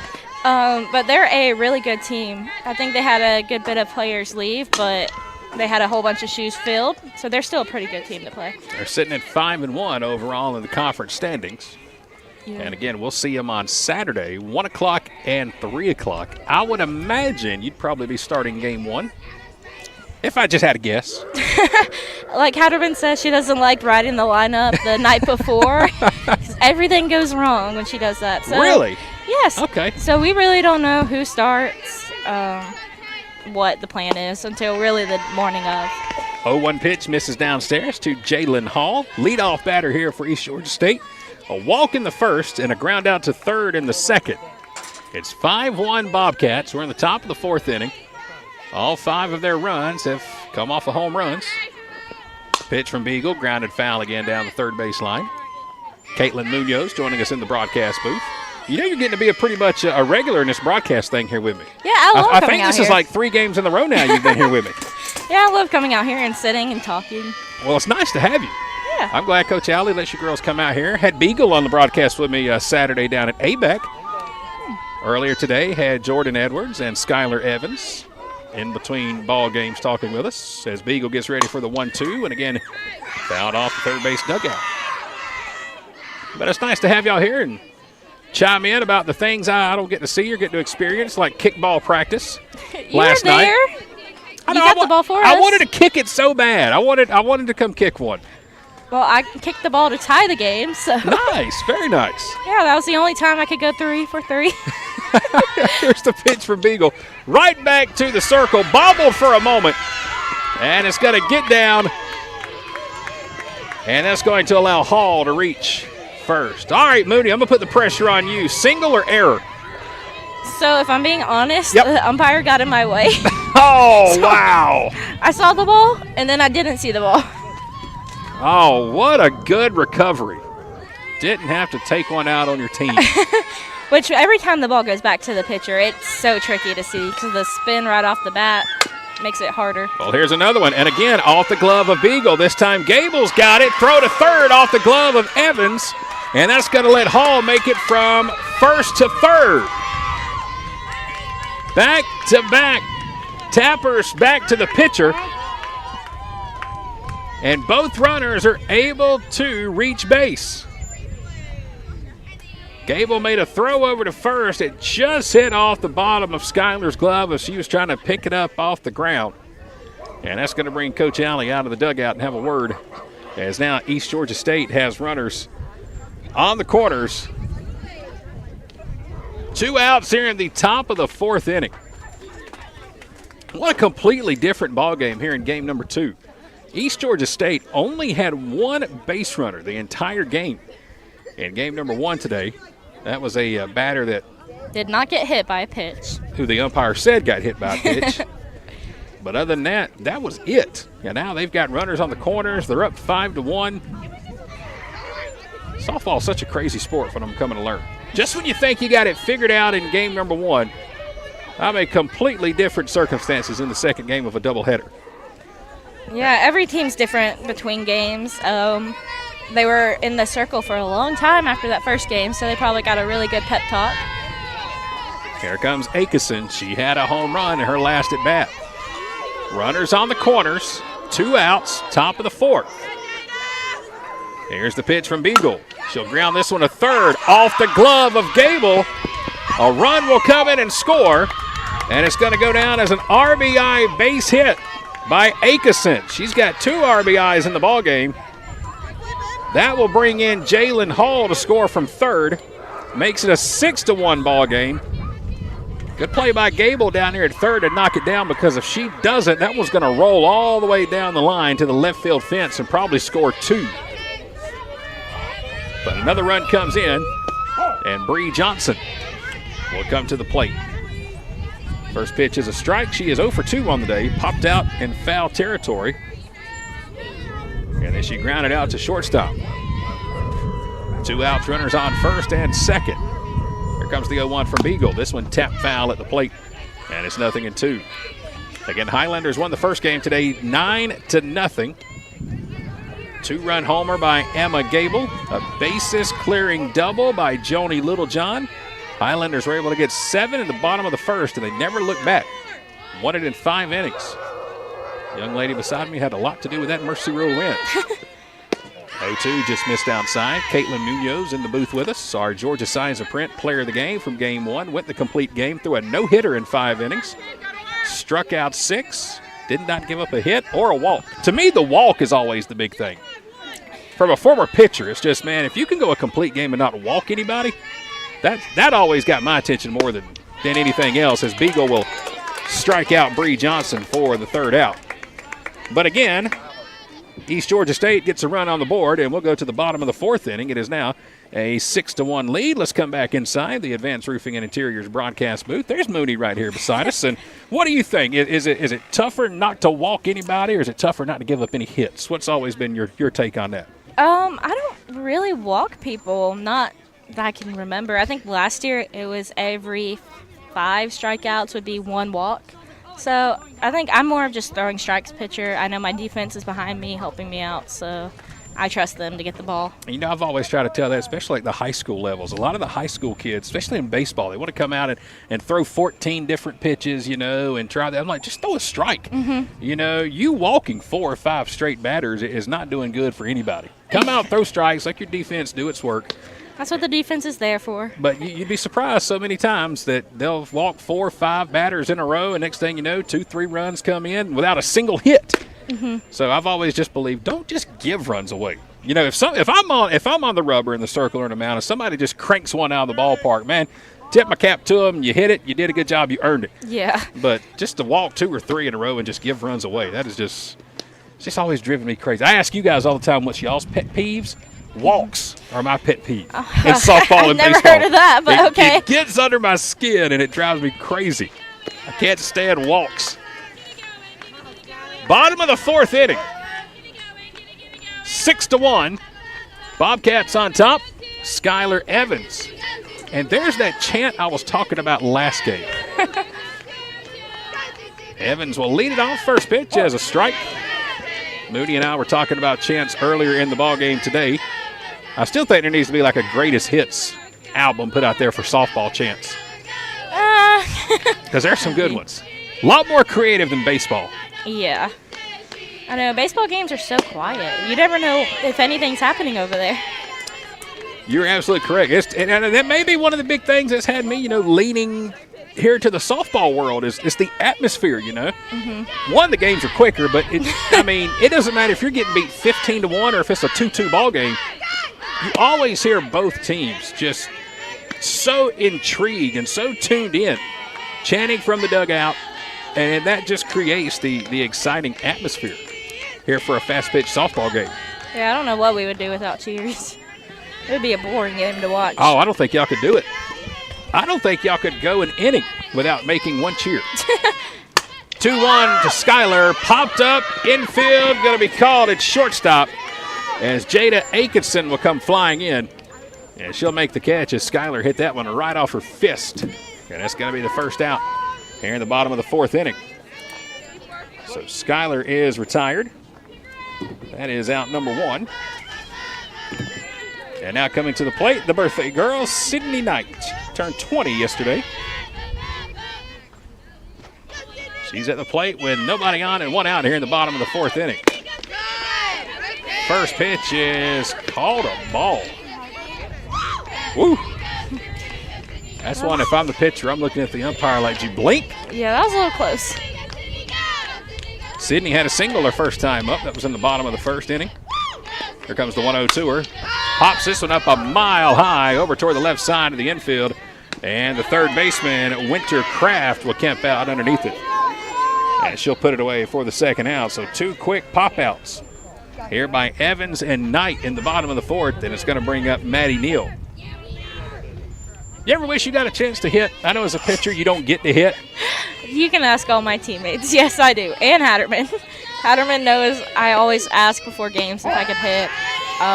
Whenever we're doing BP on the field, I always ask her to hit. And Coach Nikki won't let me. So what kind of hitter are you? Power hitter, slap hitter, left-handed, right-handed? I've never seen you hit. All I've seen you do is strike people out. Well, tell Hatterman you want to see me hit. Maybe got she'll it. put me in. That is going to be my call. Next time I get a chance to talk with Coach Alley, I'm going to say, Coach Alley, I want to see Mooney at least get one plate appearance. Last year when I got to do VP, I hit a home run off Coach Nikki. That's why she won't let you hit. Yeah. That's exactly what it is. You showed her up. But my dad asked me before every game, he's like, are you going to hit? Are you going to hit? I'm like, no, I can't hit. Here's the 0-2 to Maddie, low and outside, and there's ball one. But I got to focus on pitching. That's my job. That's what I'm here for. That's what I'm going to focus on. Even in games like this, though, when you're not out there pitching? Yeah. Are you still on call? Like, if they were to look down here at you, you could go back out and pitch again, right? Yeah. Okay. I'm still learning the rules of softball as far as how many innings in a day, you know, stuff like that. So if I have to go in, then Beagle is burnt from the game, and she can't re-enter because Gotcha. she's already entered. Okay. 2-2 count here to Maddie Neal. 2 outs, nobody on. This one is hit out towards shortstop on 2 hops. Throw over to first is in time. And it's going to retire the side for the Highlanders again. 1-2-3 here in the bottom of inning number 4. No runs, no hits, no errors, nobody left on base. And we are moving right along in game number 2. We're going to go to the top of inning number 5. It is a 6-1 lead. East Georgia State on top of Gordon State. Roofing, gutters, siding, painting, concrete, fencing, and more. The list goes on and on. No matter what you need done around the home or office, Advanced Roofing and Interiors can handle it all, even major storm damage. No I can job still too hear big myself. or too small. When was the last time you checked the condition of your roof? Advanced Roofing and Interiors offers free roof inspections. Don't wait for issues to arise. Contact us today for a free roof inspection. Our expert team will provide an assessment, answer all of your questions, and ensure your peace of mind. Be sure to visit our Facebook page to see recently completed projects and read real customer reviews from real customers. Advanced Roofing and Interiors is locally owned and operated, licensed and insured, and works with all insurance companies. Visit us online at advancedroofingandinteriors.com to learn more and to see all services we offer. Top of the 5th inning here at Gordon State College in Barnesville. It's a 6-1 East Georgia State lead. Beagle is back out in the circle. She'll work the top of the 5th inning here for the Highlanders. First pitch is a swing and a miss. A nasty pitch. That just a strict change-up on that? Or is there something special, uniquely, you guys call it? I'm not allowed to say. Oh, gotcha. Okay. I'm trying not to get you in trouble, I swear. Hatterman gave me some rules. Here's a ball inside. It's a 1-1. Well, I'm going to call it a changeup. That's what it looked like to me. You can always go off-speed pitch. Yes. You can stay safe with that. I didn't realize that the pitch selection was so secretive in softball. I mean, it's not, but other coaches looking in, they're like, oh, she throws this pitch, and that's her best pitch. Gotcha. So Okay, that makes sense. That makes sense. we just want to be safe. So there's no chance in you telling me your pitch selection in, right on air? No. Okay. Makes sense. 1-2 count. The Eagles ready outside, and that's ball 2. Megan Ortiz. The catcher is at the plate. Jocelyn Barr is on deck. Destiny Boaz in the hole. Top of the 5th inning, 6-1. Bobcats. Here comes the 2-2 from Beagles. Spins it down low, and there's ball 3. I'm trying to figure out how y'all can, when they call the codes and stuff out of the dugout, it's 518 or 312. I'm like, how in the world do y'all remember that? I'd be so confused looking down at the wristband and all those numbers. I'd be lost. Oh, it's not too bad. There's some that I get mixed up. So I switch like 2 numbers in my head and look at the wrong pitch half the time. That's why I'm not that great on the pitching chart. Leadoff walk by Ortiz. She's down to first. And now coming to the plate is going to be the right fielder, Jocelyn Bars. A grand slam home run in the first, a single in the third. Careful on the first pitch here to Bars. Game 2 of our doubleheader. It's 6-1. East Georgia State on top here in the top of the 5th inning. 23 for 19. And we'll have a courtesy runner coming to the ball game here for East Georgia State. Running for the catcher is going to be number 23. This is Livia Velasco, 5'2", freshman out of Valrico, Florida. I think that's my favorite part about doing the softball games is getting to see the hometowns from everybody, seeing where everyone's from. I've learned a lot of new towns I've never heard of. Me too. And even a couple of potentially new vacation spots from down in Florida I've never heard of. First pitch is downstairs. It's ball 1 to Jocelyn Bars. Bars at the plate, 2 for 2 on the day. Velasco, the courtesy runner, over at first. There comes the 1-0 pitch. This one is in there for a strike. Mooney is out the broadcast booth. Heading back to the dugout. She got the call from the booth.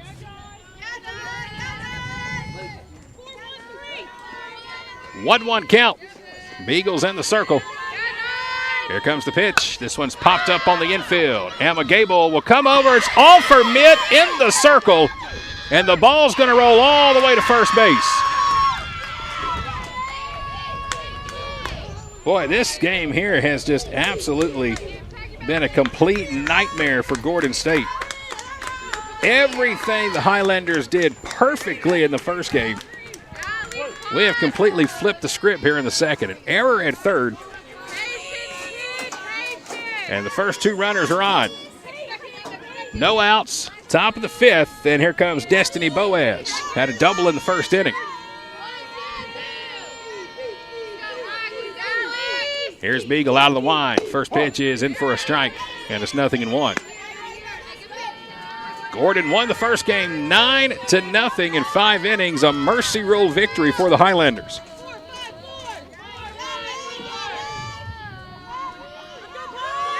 Here comes the 0-1. There's a strike inside, and it's 0-2.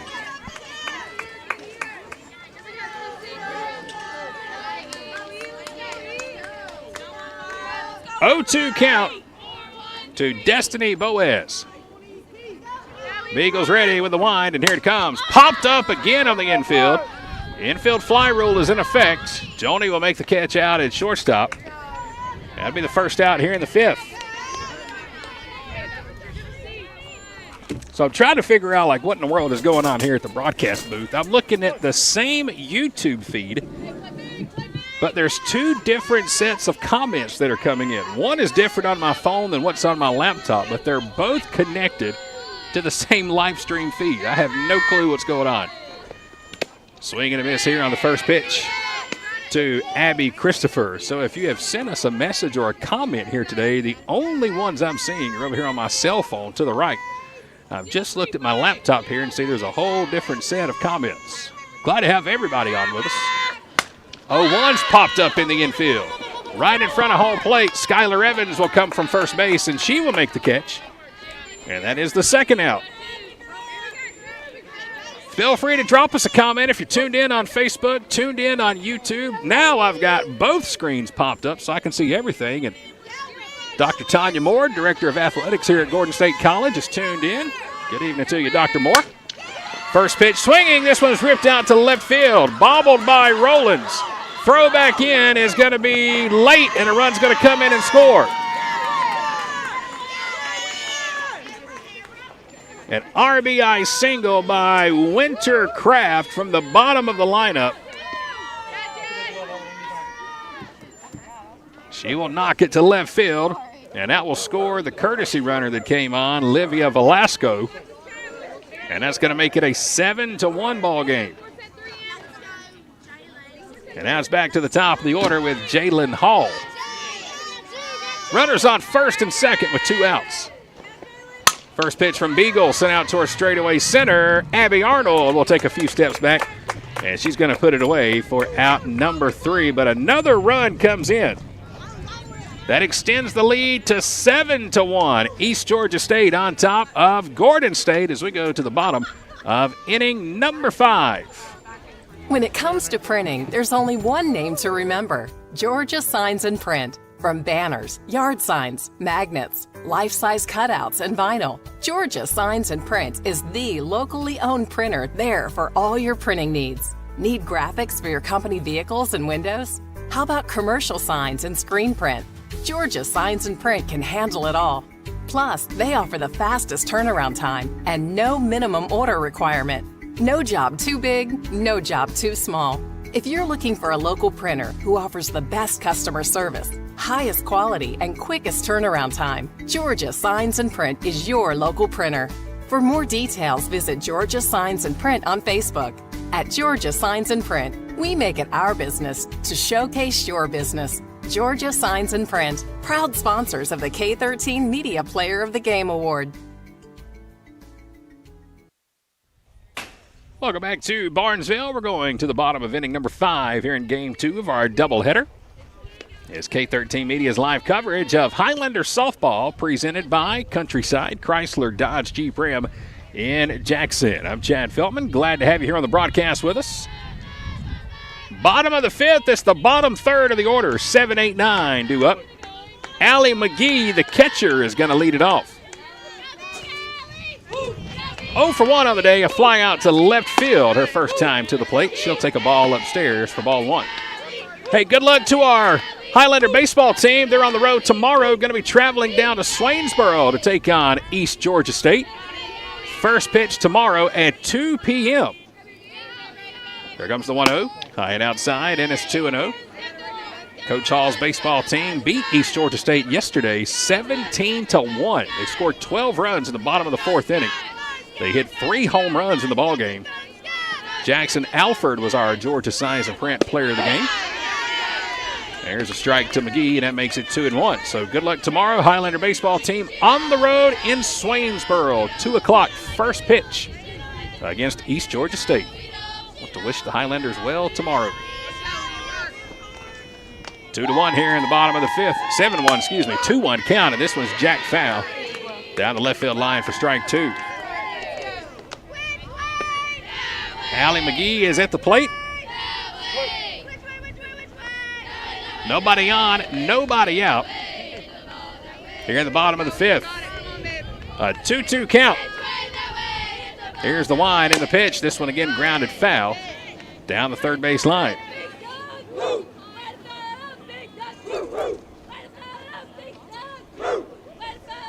Elise Puss in the circle pitching. 5'4" freshman out of Auburn, Georgia.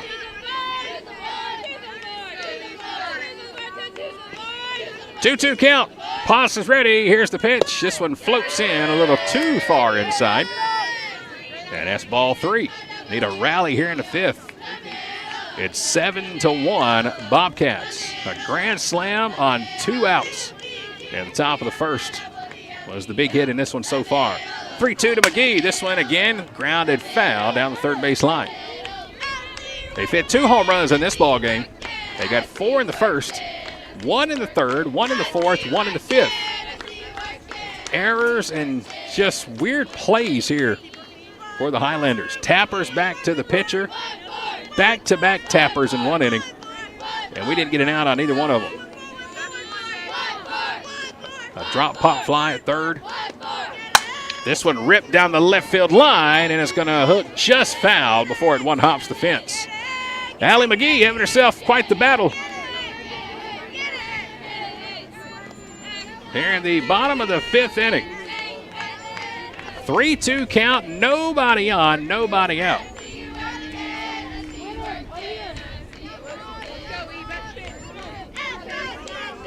Again, it's Elise Puss in the circle.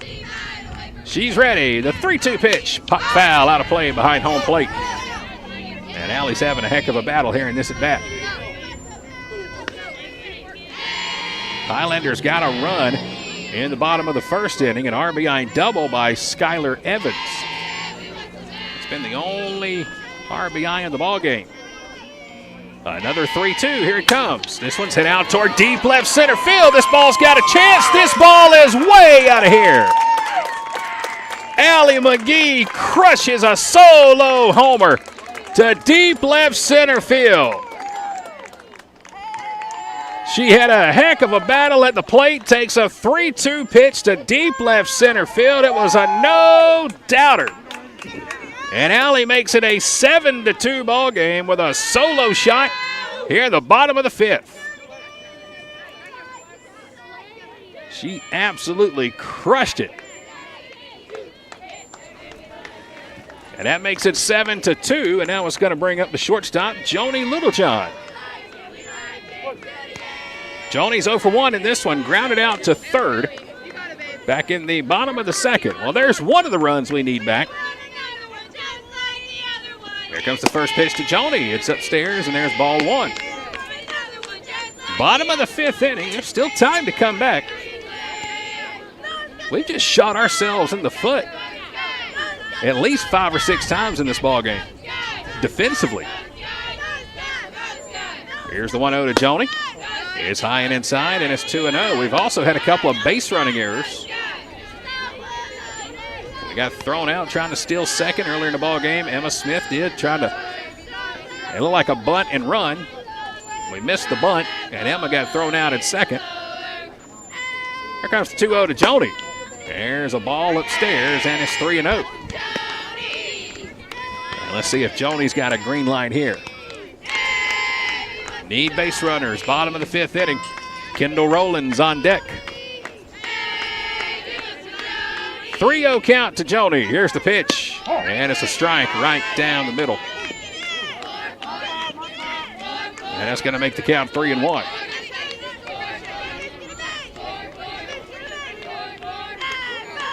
Highlanders staying very energetic in their dugout down to our right. 3-1 count. Here comes the pitch. This one's hit high and foul down the left field line, and now it's full at 3-2. Full count to Joni Littlejohn.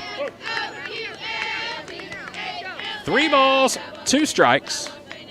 Nobody out, nobody on. A leadoff homer by Allie McGee has made it 7-2. Here's the wind and the payoff. Hit off the end of the bat, right back to the circle. Paz has it. She'll pick up the spinning softball right in front of the rubber. And she'll throw out Joni for the first out. That ball hit right off the end of the bat, and it just spun like a top right back to the circle. And that's going to be the first out here in the bottom of the 5th, and it'll bring up Kendall Rowlands. 1 for 1 on the day, had a single in the bottom of the 2nd inning. First pitch here to her. Fastball for a strike right down the middle. Top of the order on deck, Emma Smith is in the on-deck circle. As now the field's starting to see some shade here down the third baseline. Here comes the 0-1 pitch. Bunt shown. Kendall can't pull it back, and there's strike 2. She tried to sneak one down, but couldn't quite get the barrel to the bat, and it's 0-2.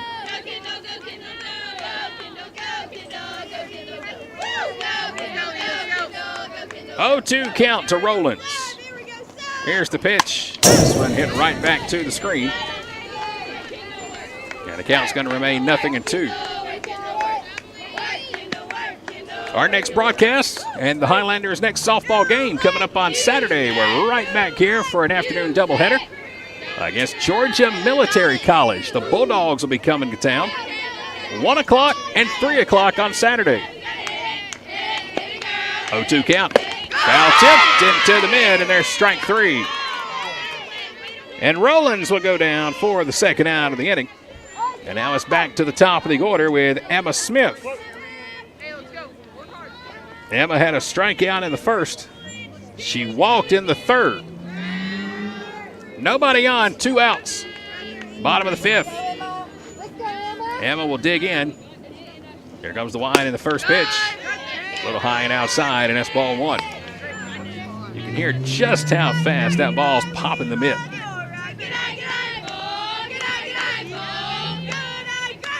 Elise Poss in the circle.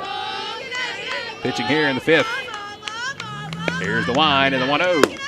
Strike on the outside corner, going to even the count at 1-1. Abby Arnold's in the on-deck circle. 7-2, bottom of inning number 5. A leadoff solo homer by Allie McGee on a 3-2 count. Here's the pitch to Emma. She'll slap this one foul right here at home plate. And the count's going to remain a ball and 2 strikes. Love for you to come out and join us on Saturday. Free admission here to the softball games. You can pack a cooler, pack some snacks, stop by a drive-thru, bring your food and drinks in with you, bring a chair. 1-2 count. Here's the wind and the pitch. Upstairs and outside for ball 2. Be a great day to bring the kids with you. Bring them out to the ballpark, see some great college softball. Georgia Military is one of the best in the conference. As a matter of fact, they won the regular season conference championship last year. 2-2 count. Here's the pitch. Fouled out of play again down the third base line. So we'll see some really, really high-quality softball here on Saturday. Georgia Military sitting at 5-1 in the conference standings right now. Gordon sitting at 4-1 after their win earlier today in Game 1. 9-0 over East Georgia State. But need a rally here to try to win game number 2. 2-2 pitch. Here it comes. This one grounded foul down the third base line.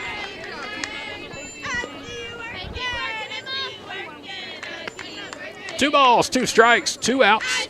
Nobody on in the bottom of inning number 5 in a 7-2 ball game. Emma Smith, the leadoff batter at the plate here for the Highlanders. Boss is ready. Here's the wind and the pitch. Again, fouled out of play. And Emma is having quite the battle here in the bottom of inning number 5. We saw this earlier in the inning with Allie McGee. She fouled off 4 or 5 pitches, and then on a 3-2 count, she sent one over the left center field fence. So Emma's doing a nice job battling. She's got a 3-2 count. Poss has her sign, and here's the 3-2. Excuse me, the 2-2 missed upstairs. Now it's 3-2. Full count to the leadoff batter, Emma Smith. Nobody on. Bottom of the 5th. Poss will check the wristband. She's got one she likes. Here it comes, the 3-2. Hit up towards shortstop. Taken by the shortstop. Throw is off the mark. And that's going to let Emma Smith reach. Hard hit ground ball to short. Jada Atkinson spiked it in the dirt. So Emma's going to reach on an E6. And it'll bring up Abby Arnold. Abby's 0 for 2 in the ballgame. A fly out to right and a fly out to left. First pitch on the way is upstairs. It's ball 1. Home run power in the on-deck circle. Well, if we could find a way to get Abby on base and bring up Emma Gable, can make some noise with one swing of the bat. Here's the 1-0. This one's downstairs. It's 2-0. 4-run first inning by East Georgia State. They haven't looked back since. A grand slam home run with 2 outs by the right fielder, Jocelyn Bars. 2-0 count to Abby Arnold. Here's the wind and the pitch. That's taken for ball 3. Man, oh man, where did that one miss? Elise Poss, the pitcher for East Georgia State. Probably wondering the same thing. 3-0 count. Here's the wind and the pitch. That one drops in for a strike on the inside corner. And it's 3-1. Abby was taken all the way on a 3-0 count.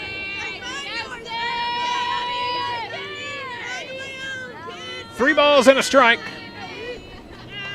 Here's the wind and the 3-2. This one popped up. Will it stay in play? It's right behind home plate, and it'll be right in front of the fence. Right here in front of us. I thought we were going to get one on top of the net. Right up against the fence. It's called for out number 3. And that is going to be the inning. But a solo homer by Allie McGee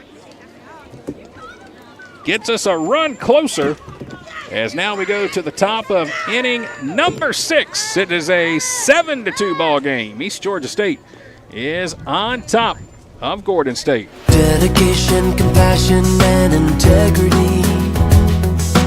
We've got the experience and expertise. When you need some help and you feel like there's nowhere to go, you can count on us for everything you need to know. The Sellers Law Firm, where clients become family. Glad to have you here at the ballpark with us for live coverage of Gordon State College Highlanders softball. Our coverage today is being presented in part by our good friends at Collier's Greenhouse, Garden Center, and Nursery in Jackson. They're located 1 mile past the Sheriff's Department on Highway 16 in Jackson.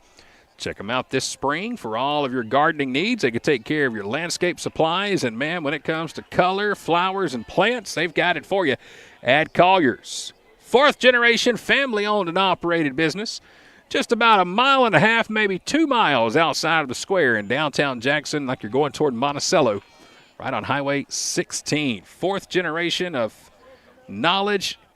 They know their stuff out there at Collier's. Check out their Facebook page today. See all the great new arrivals, including the geraniums that have come in. Man, you want to talk about some bright colors. Collier's has it for you in Jackson. Happy to have Sam and the team on with us as we move to the top of the 6th inning. 7-2 ball game. East Georgia State on top, and Caitlin Munoz is back out in the circle. Our Georgia Signs and Print player of the game from game 1. First pitch is high and outside, and there's ball 1 to the center fielder, Jada Treaster. 2 singles and a strikeout in this ball game for Treaster. There comes the 1-0 pitch. There's a strike down the middle, and it's 1-1. In game 1, Munoz went 5 innings, struck out 6, did not give up a hit, did not surrender a walk. Gordon State won that one 9-0 in 5 innings, and that's a big reason why. Fastball blows it right by Treaster for strike 2. I asked Coach Alley if she was going to start Munoz for game 2. I didn't know if you could or not. Swing and a miss, and there's the first down of the inning. So Treaster will go down for the first out, and Munoz continues to rack up the strikeouts. That's her 7th on the day, and it'll bring up the shortstop, Jada Akeson. Jada had a solo homer in the 3rd and an RBI single in the 4th. Swing and a miss here, and it's 0-1. Mooney has definitely been able to shut down the Bobcats here today. There comes the 0-1. Swing and a miss, and it's 0-2. I mean, the Bobcats aren't even close on the fastball from Mooney.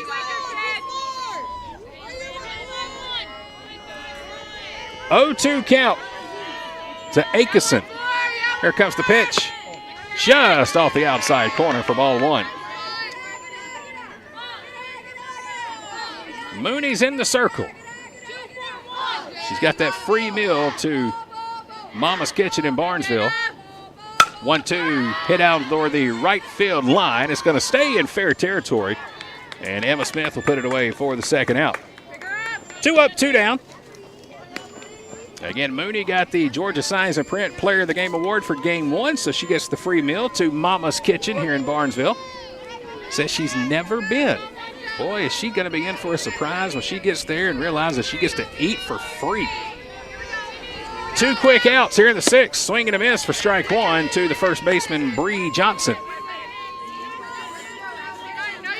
7-2 ball game. Mooney's back out in the circle here in the 6th. 0-1 caught the inside corner, and it's 0-2. Mooney joined us for about 3 innings on the broadcast here today. Glad to have her in the booth. 0-2. Popped up. First base line, and it's going to get out of play over the top of the Highlander dugout. Johnson is at the plate. Megan Ortiz, the catcher, is on deck. 0-2 count with 2 down, nobody on at the top of the 6th. It's game 2 of our doubleheader. This one started 22 minutes early. 0-2 count, popped up left side of the infield, and it's going to be dropped behind third base. Over the head of Jordan Edwards, who has checked in to play third and right in front of Joni Littlejohn. It will drop in, and that's kind of how it's gone the entire game. That's about the third or fourth time we've let one of those happen in this ball game.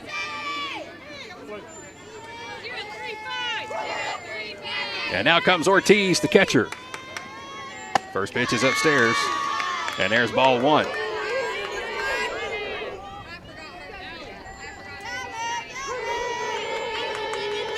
1-0 count to Megan Ortiz. A walk and a ground out today in her 2 plate appearances. Here's the 1-0. She'll foul this one out of play. And it's going to even the count at 1-1.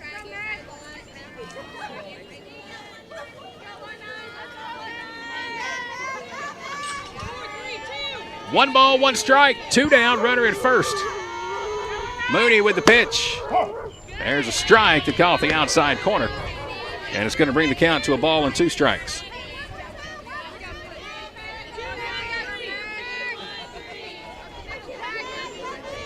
Here comes the 1-2. Fouled out of play again down the first base line. Count remains 1-2, 2 down, top of inning number 6. Highlanders with a run in the first and a run in the 5th. Gonna need a few more when we come up to bat. Another foul ball out of play behind first base. And the count remains 1-2. Umpires got to go here to the fence to get some softballs. We're about out. Highlanders sitting at 4-1 in conference play after the 9-0 win earlier today. In game 1, they won that game in 5 innings via the mercy rule. We have trailed from the very start of this one. 1-2 count. Mooney's ready. The pitch is upstairs, and there's ball 2. Mooney shaking her head, smile on her face, just kind of lost the grip or held on to that one a little too long. 2-2 count. She's ready. Here it comes. Low and inside. There's ball 3.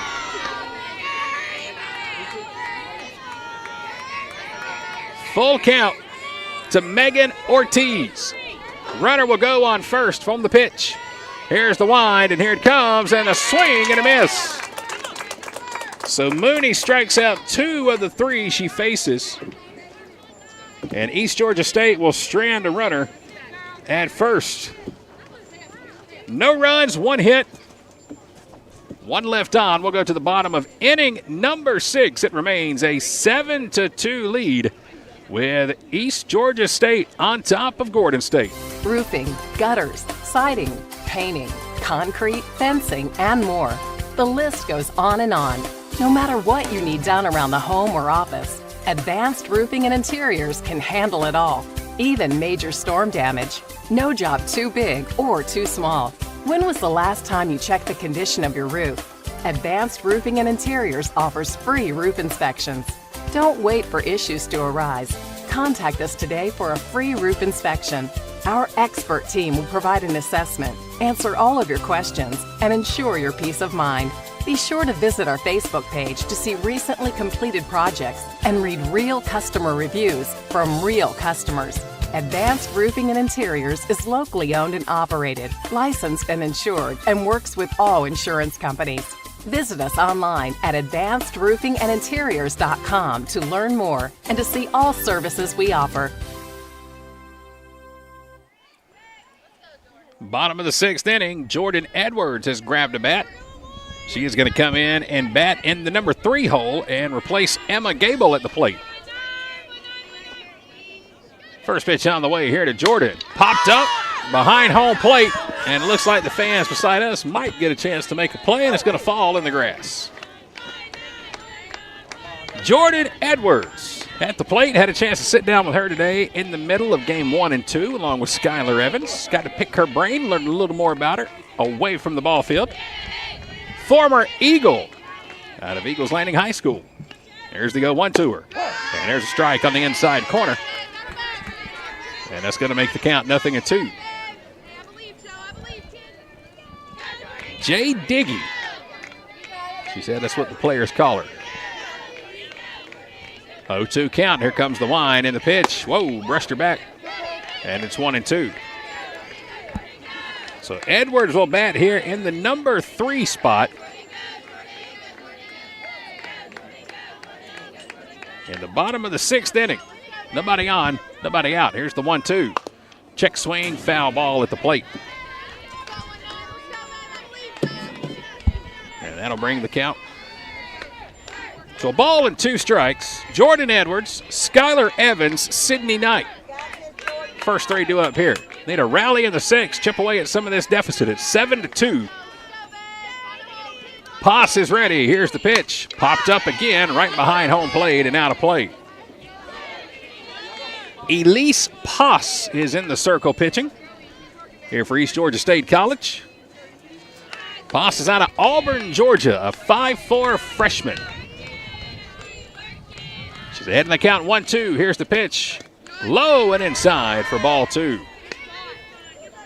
Good spot there from Poss, but she didn't get the call. And it's 2-2. Sun beginning to set here in Barnesville. It's a 2-2 count. This one ripped foul off the fence down the third base line, and that brushed about 4 players off the fence there for East Georgia State. That's a good thing that chain link fence goes about 10 feet up. Well, that one would have ended up in the dugout. 2-2 count. Jordan's got a good at bat going here. Bottom of the 6th inning, it's 7-2. Game 2 of our doubleheader. Highlanders at 4-1 in the conference, trying to keep pace with Georgia Military. That's who we'll see Saturday. They're sitting at 5-1. 2-2 count. Changeup misses downstairs for ball 3.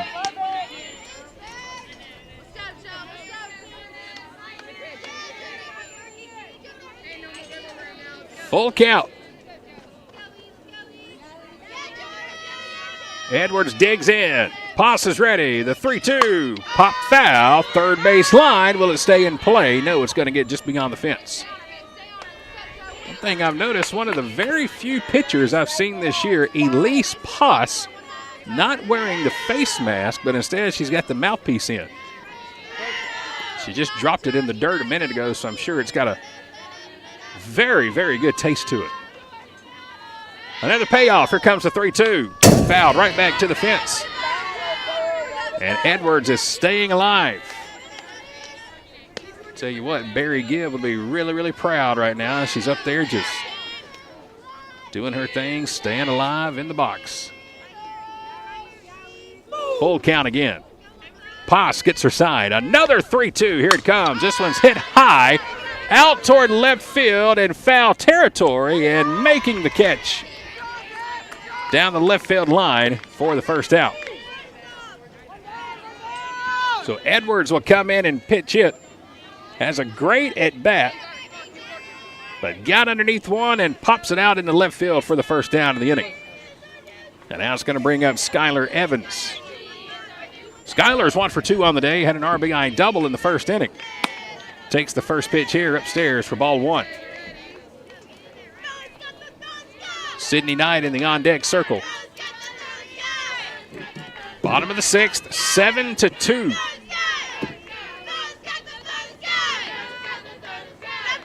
Poss is ready. Here comes the 1-0. There's a strike on the outside corner. Evens the count at a ball and a strike. Georgia Military is sitting at 14-12 overall on the year. We'll see them Saturday. They're 5-1 in conference play. Here's the 1-1 to Skylar. Popped up in the infield, behind the bag at second. It's going to be caught by the shortstop, Jada Akeson, for the second out. Man, we have hit a ton of pop flies here in this ball game. I mean, a lot. Let's see. There's 1, 2, 3, 4, 5, 6, 7, 8, 9 pop outs in this ball game for Gordon State, as Sydney Knight will come to the plate. First pitch is a strike down the middle. It's 0-1. 9 pop-outs. At least one of them went over the fence. That was the home run by Allie McGee last inning. Here comes the 0-1 pitch. This one's grounded foul down the third base line, and it's quickly 0-2. East Georgia State 6-15 overall on the year.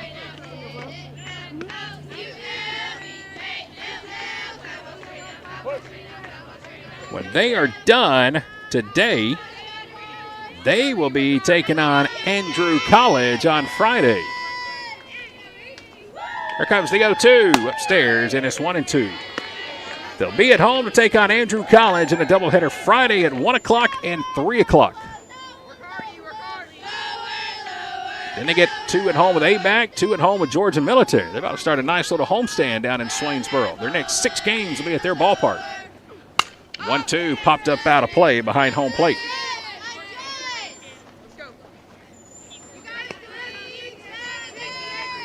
Highlanders will be at home on Saturday for 2 with Georgia Military.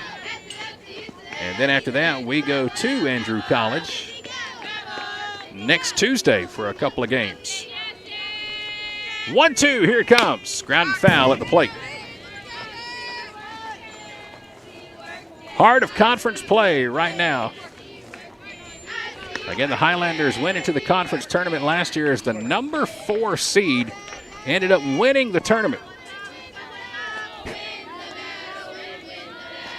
1-2 count here to Sydney Knight. This one is grounded foul again down the third base line. Georgia Military was the number 1 seed in the tournament last year. They won the regular season championship. So a good program coming to town on Saturday. And again, we'd love for you to come out and join us, be in the stands. Free admission to our softball games here at Gordon State. 1-2 count tonight. This one's popped up on the right side into the grass behind second, and making the catch for out number 3 is going to be Jalen Hall.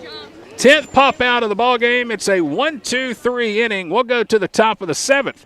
It remains a 7-2 lead. East Georgia State on top. Dodge Power Dollars are back at Countryside Chrysler Dodge Jeep Ram in Jackson and Madison, and we're ready to put some muscle in your garage by offering savings up to $10,000 on our remaining 2023 Dodge Chargers and Dodge Challengers. Scat Packs, Hellcats, gel brakes, RTs, and last calls. We've got them, but you've got to hurry because once these 2023s are gone, they're gone forever. The 2023 Chargers and Challengers are the last Hemi-powered V8s that Dodge will produce. So come grab your piece of American muscle car history before it's too late. Shop online, chat with our friendly staff, and apply for easy financing at countrysideautomotive.com. And this month, let's find your new ride at Countryside. I-75 exit 205 in Jackson and I-20 exit 114 in Madison. Top of the 7th inning. It's a 7-2 ball game. East Georgia State is on top. Caitlin Munoz back out in the circle for another inning.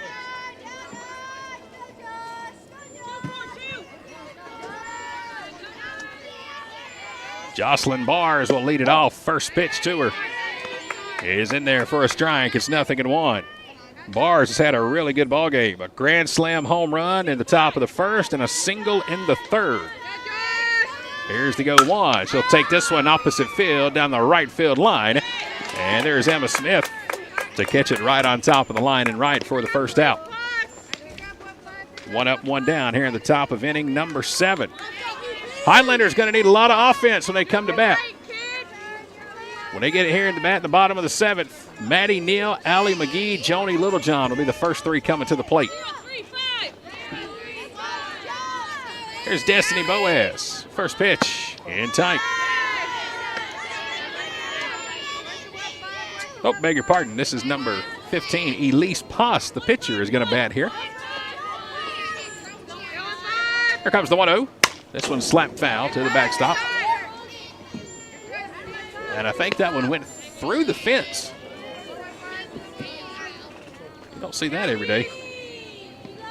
1-1 count. Mooney checks the wristband. We were talking about that in the broadcast booth, trying to get the codes that are yelled out from the dugout. Looks like she's got it. Here comes the 1-1 pitch. This one fouled over toward the Gordon dugout. Heads up. Off the fence into the Highlander dugout, right in between Coach Alley and Coach Nikki.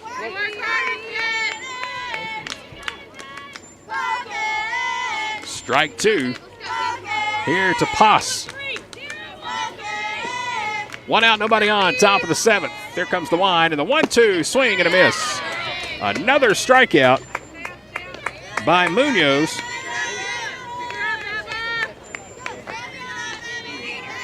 That is her 9th K of the day. She had 6 in game 1 and 3 here in this one. This is her 2nd inning of relief.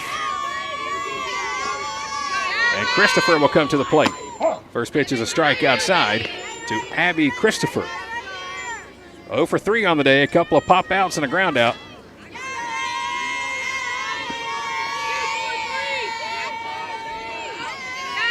Oh, 1 count. Here comes the pitch. It's outside, and there's ball 1.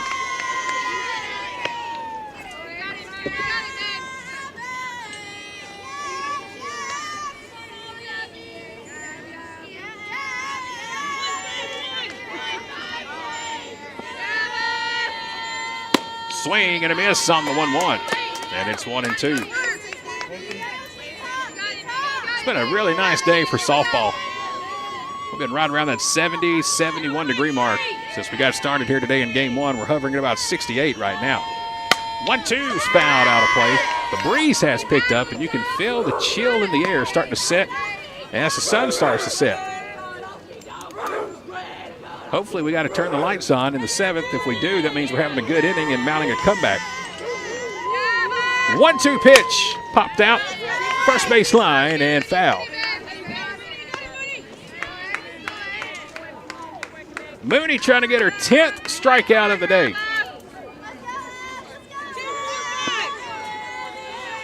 She's got her sign. Here comes the wind and the pitch. That one's fouled back to the fence. And we'll see another 1-2. Good thing I put a couple extra zip ties on the camera here today, or that one may have been back on the ground. 1-2. Nobody on. 2 outs, top of the 7th. Mooney ready again. Here's the wind and the pitch. This one's hit out toward the right field line in foul territory. Running grab on the warning track by Emma Smith. So that will do it for the Bobcats here in the top of inning number 7. They go 1-2-3. Highlanders coming to the plate. Gonna need one heck of a comeback. We're down 7-2 with our last at bat coming up right after this from Barnesville. When it comes to printing, there's only one name to remember: Georgia Signs and Print. From banners, yard signs, magnets, life-size cutouts, and vinyl, Georgia Signs and Print is the locally owned printer there for all your printing needs. Need graphics for your company vehicles and windows? How about commercial signs and screen print? Georgia Signs and Print can handle it all. Plus, they offer the fastest turnaround time and no minimum order requirement. No job too big, no job too small. If you're looking for a local printer who offers the best customer service, highest quality, and quickest turnaround time, Georgia Signs and Print is your local printer. For more details, visit Georgia Signs and Print on Facebook. At Georgia Signs and Print, we make it our business to showcase your business. Georgia Signs and Print, proud sponsors of the K13 Media Player of the Game Award. It's all or nothing time for the Highlanders as we go to the bottom of the 7th. It's a 7-2 ball game, and East Georgia State ready to get out of town. They've just crunk up the charter bus over here in the parking lot. They're ready to head back to Swainsboro, trying to shut it down and get a split with the Gordon State Highlanders. They're 3 outs away from doing just that. Maddie Neal going to lead it off here in the bottom of the 7th. First pitch is a strike outside. Maddie's 0 for 2 in the ball game. A ground out to second. And a ground out to short. Maddie Neal, Allie McGee, Joni Littlejohn. First 3 due up. There comes the 0-1. Outside corner for ball 1. We're going to need a bat around here in the 7th. We need 5 runs to tie it. We were down 5-3 on Saturday in Tifton and came back and tied the game in the 7th. Maybe we can do it again here today. 1-1 count. Here's the pitch to Maddie. This one's fouled down the left field line, and it's 1-2. Again, our next broadcast will be coming up on Saturday. We are right back here for another doubleheader against Georgia Military College. Game 1 will start at 1 p.m. Saturday right here in Barnesville. 1-2 count to Maddie Neal. Here's the pitch, low and outside, and that's going to even the count 2-2. Elise Poss is back out in the circle pitching. She has pitched very well here in game number 2 today. Giving up a couple of singles, a double, and a solo homer, and otherwise that's been it. Here comes the 2-2 to Maddie. High and inside, it's ball 3. We have popped out 10 times in this ball game. That has certainly helped the Bobcat pitcher. Full count to Maddie. Here's the wind and the 3-2. This one fouled off again, off to the left side, and we'll see another 3-2. This has probably been the ugliest game we've played that I've seen this year here at home. Errors, drop fly balls, tappers back to the pitcher that resulted in hits. Another 3-2, here it comes. This one's hit in between first and second, and it's going to get out to right field for a leadoff single. Maddie Neal pulls one, and she's got a base hit. Well, you got to start somewhere. That's a good one. So the leadoff batter reaches, and it'll bring up Allie McGee. Allie had a solo homer to left center field last time. Had a great at bat and took a 3-2 pitch over the left center field fence. First pitch here. There's a strike that drops in, and it's 0-1. She probably had 11 or 12 pitches in that last at bat. She fouled off, I think, about 5 or 6 3-2 pitches in a row. Here comes the 0-1. This one is inside, and it's 1-1. Maddie Neal, the base runner at first. Allie McGee is at the plate. Emily McEwen has grabbed a bat. She's in the on-deck circle. 1-1 count. Here comes the pitch. This one grounded foul down the third base line. And it's 1-2 to Allie McGee. So Emily McEwen will come in and bat in the number 8 spot. She's going to hit for Joni Littlejohn.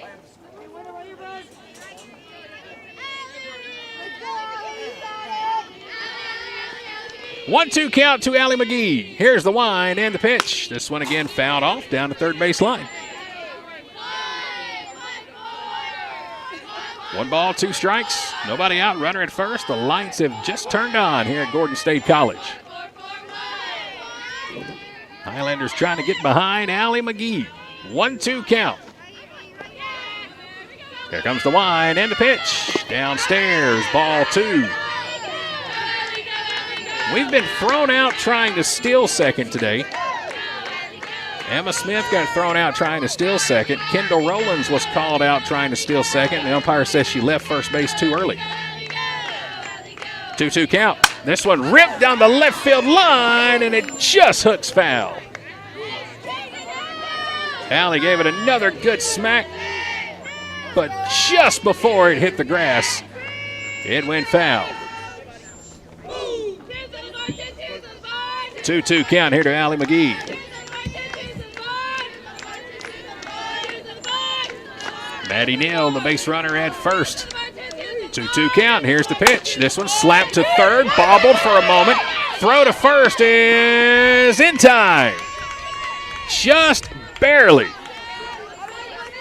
Bang, bang play at first. Winter Craft, the third baseman, bobbled it for a moment, but was able to recover and throw out McGee by about half a step. That'll be the first out here in the 7th. Maddie Neal advances to second. And now Emily McEwen will grab a bat, and she will come and hit. In the number 8 spot in the batting order, she will replace Joni Littlejohn. Joni 1 for 2 in this game. Ground out in the third and a tapper back to the pitcher. So Emily McEwen will grab a bat, and she will come and hit with 1 out in the bottom of the 7th.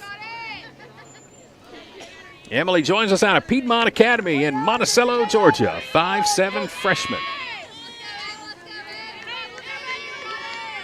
She'll step into the box. 1 out, runner at second. First pitch on the way. Upstairs, there's ball 1. Faith Southern has grabbed a bat. She's in the on-deck circle, so barring a double play here, she will get to hit for Kendall Rowlands next. 1-0 count. Here comes the pitch to Emily. Strike on the inside corner will even the count.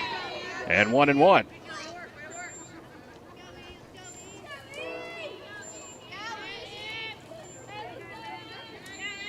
A ball and a strike to Emily McEwen. Here comes the wind and the 1-1. That's upstairs, and it's 2-1.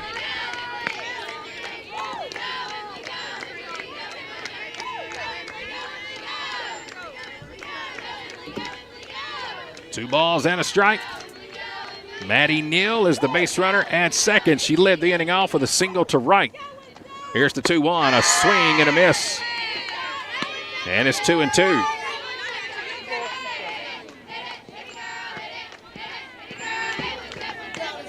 Two count to Emily McEwen. 1 down. Here comes the 2-2 pitch. This one's hit out toward right field. Down the line. It's going to fall, and it's a fair ball. Maddie Neal will go to third, and Emily McEwen has a pinch hit single right on top of the chalk midway down the right field line.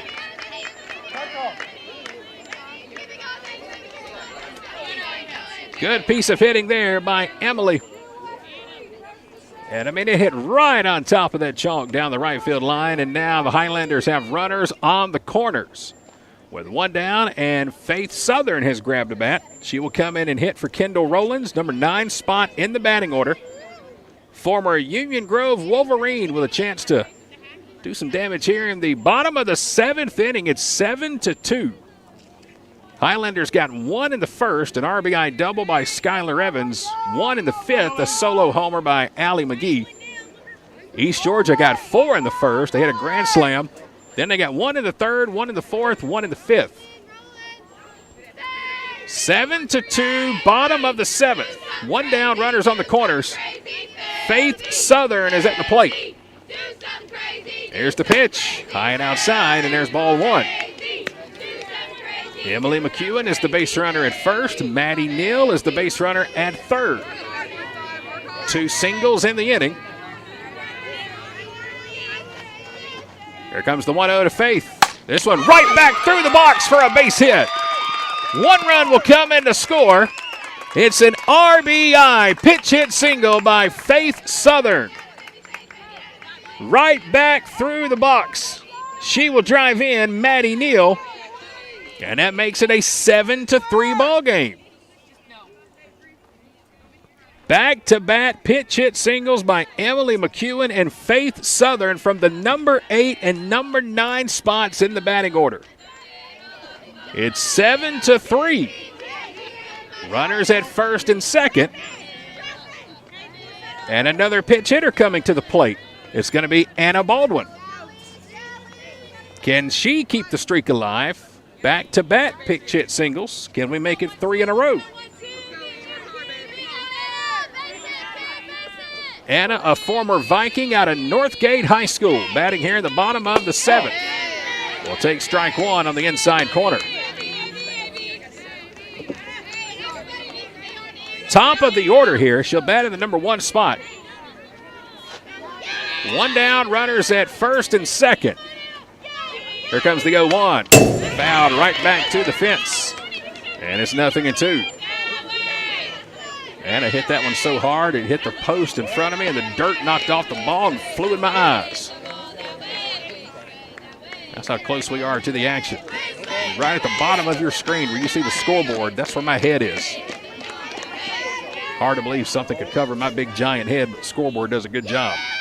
0-2 count. Here's the line in the pitch. Swing and a miss. Snap throw back to first, and Faith is back with a head-first dive.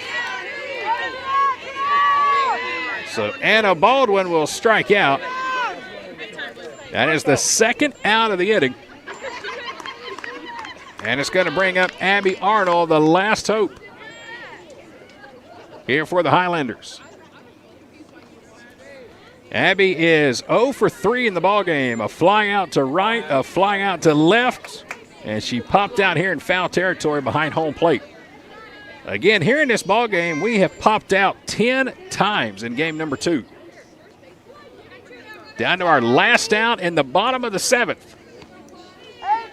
7-3. Runners on first and second. Center fielder Abby Arnold at the plate. Elise Poss in the circle. First pitch is upstairs for ball 1. Abby Arnold out of Piedmont Academy in Monticello. 7-3 with 2 outs. Here comes the wind and the 1-0. Strike at the belt.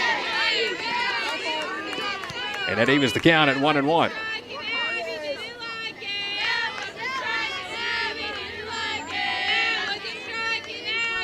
Sun has set here at the ballpark.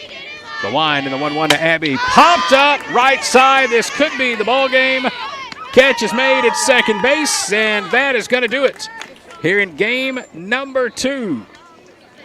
Final score, East Georgia State 7, Gordon State 3.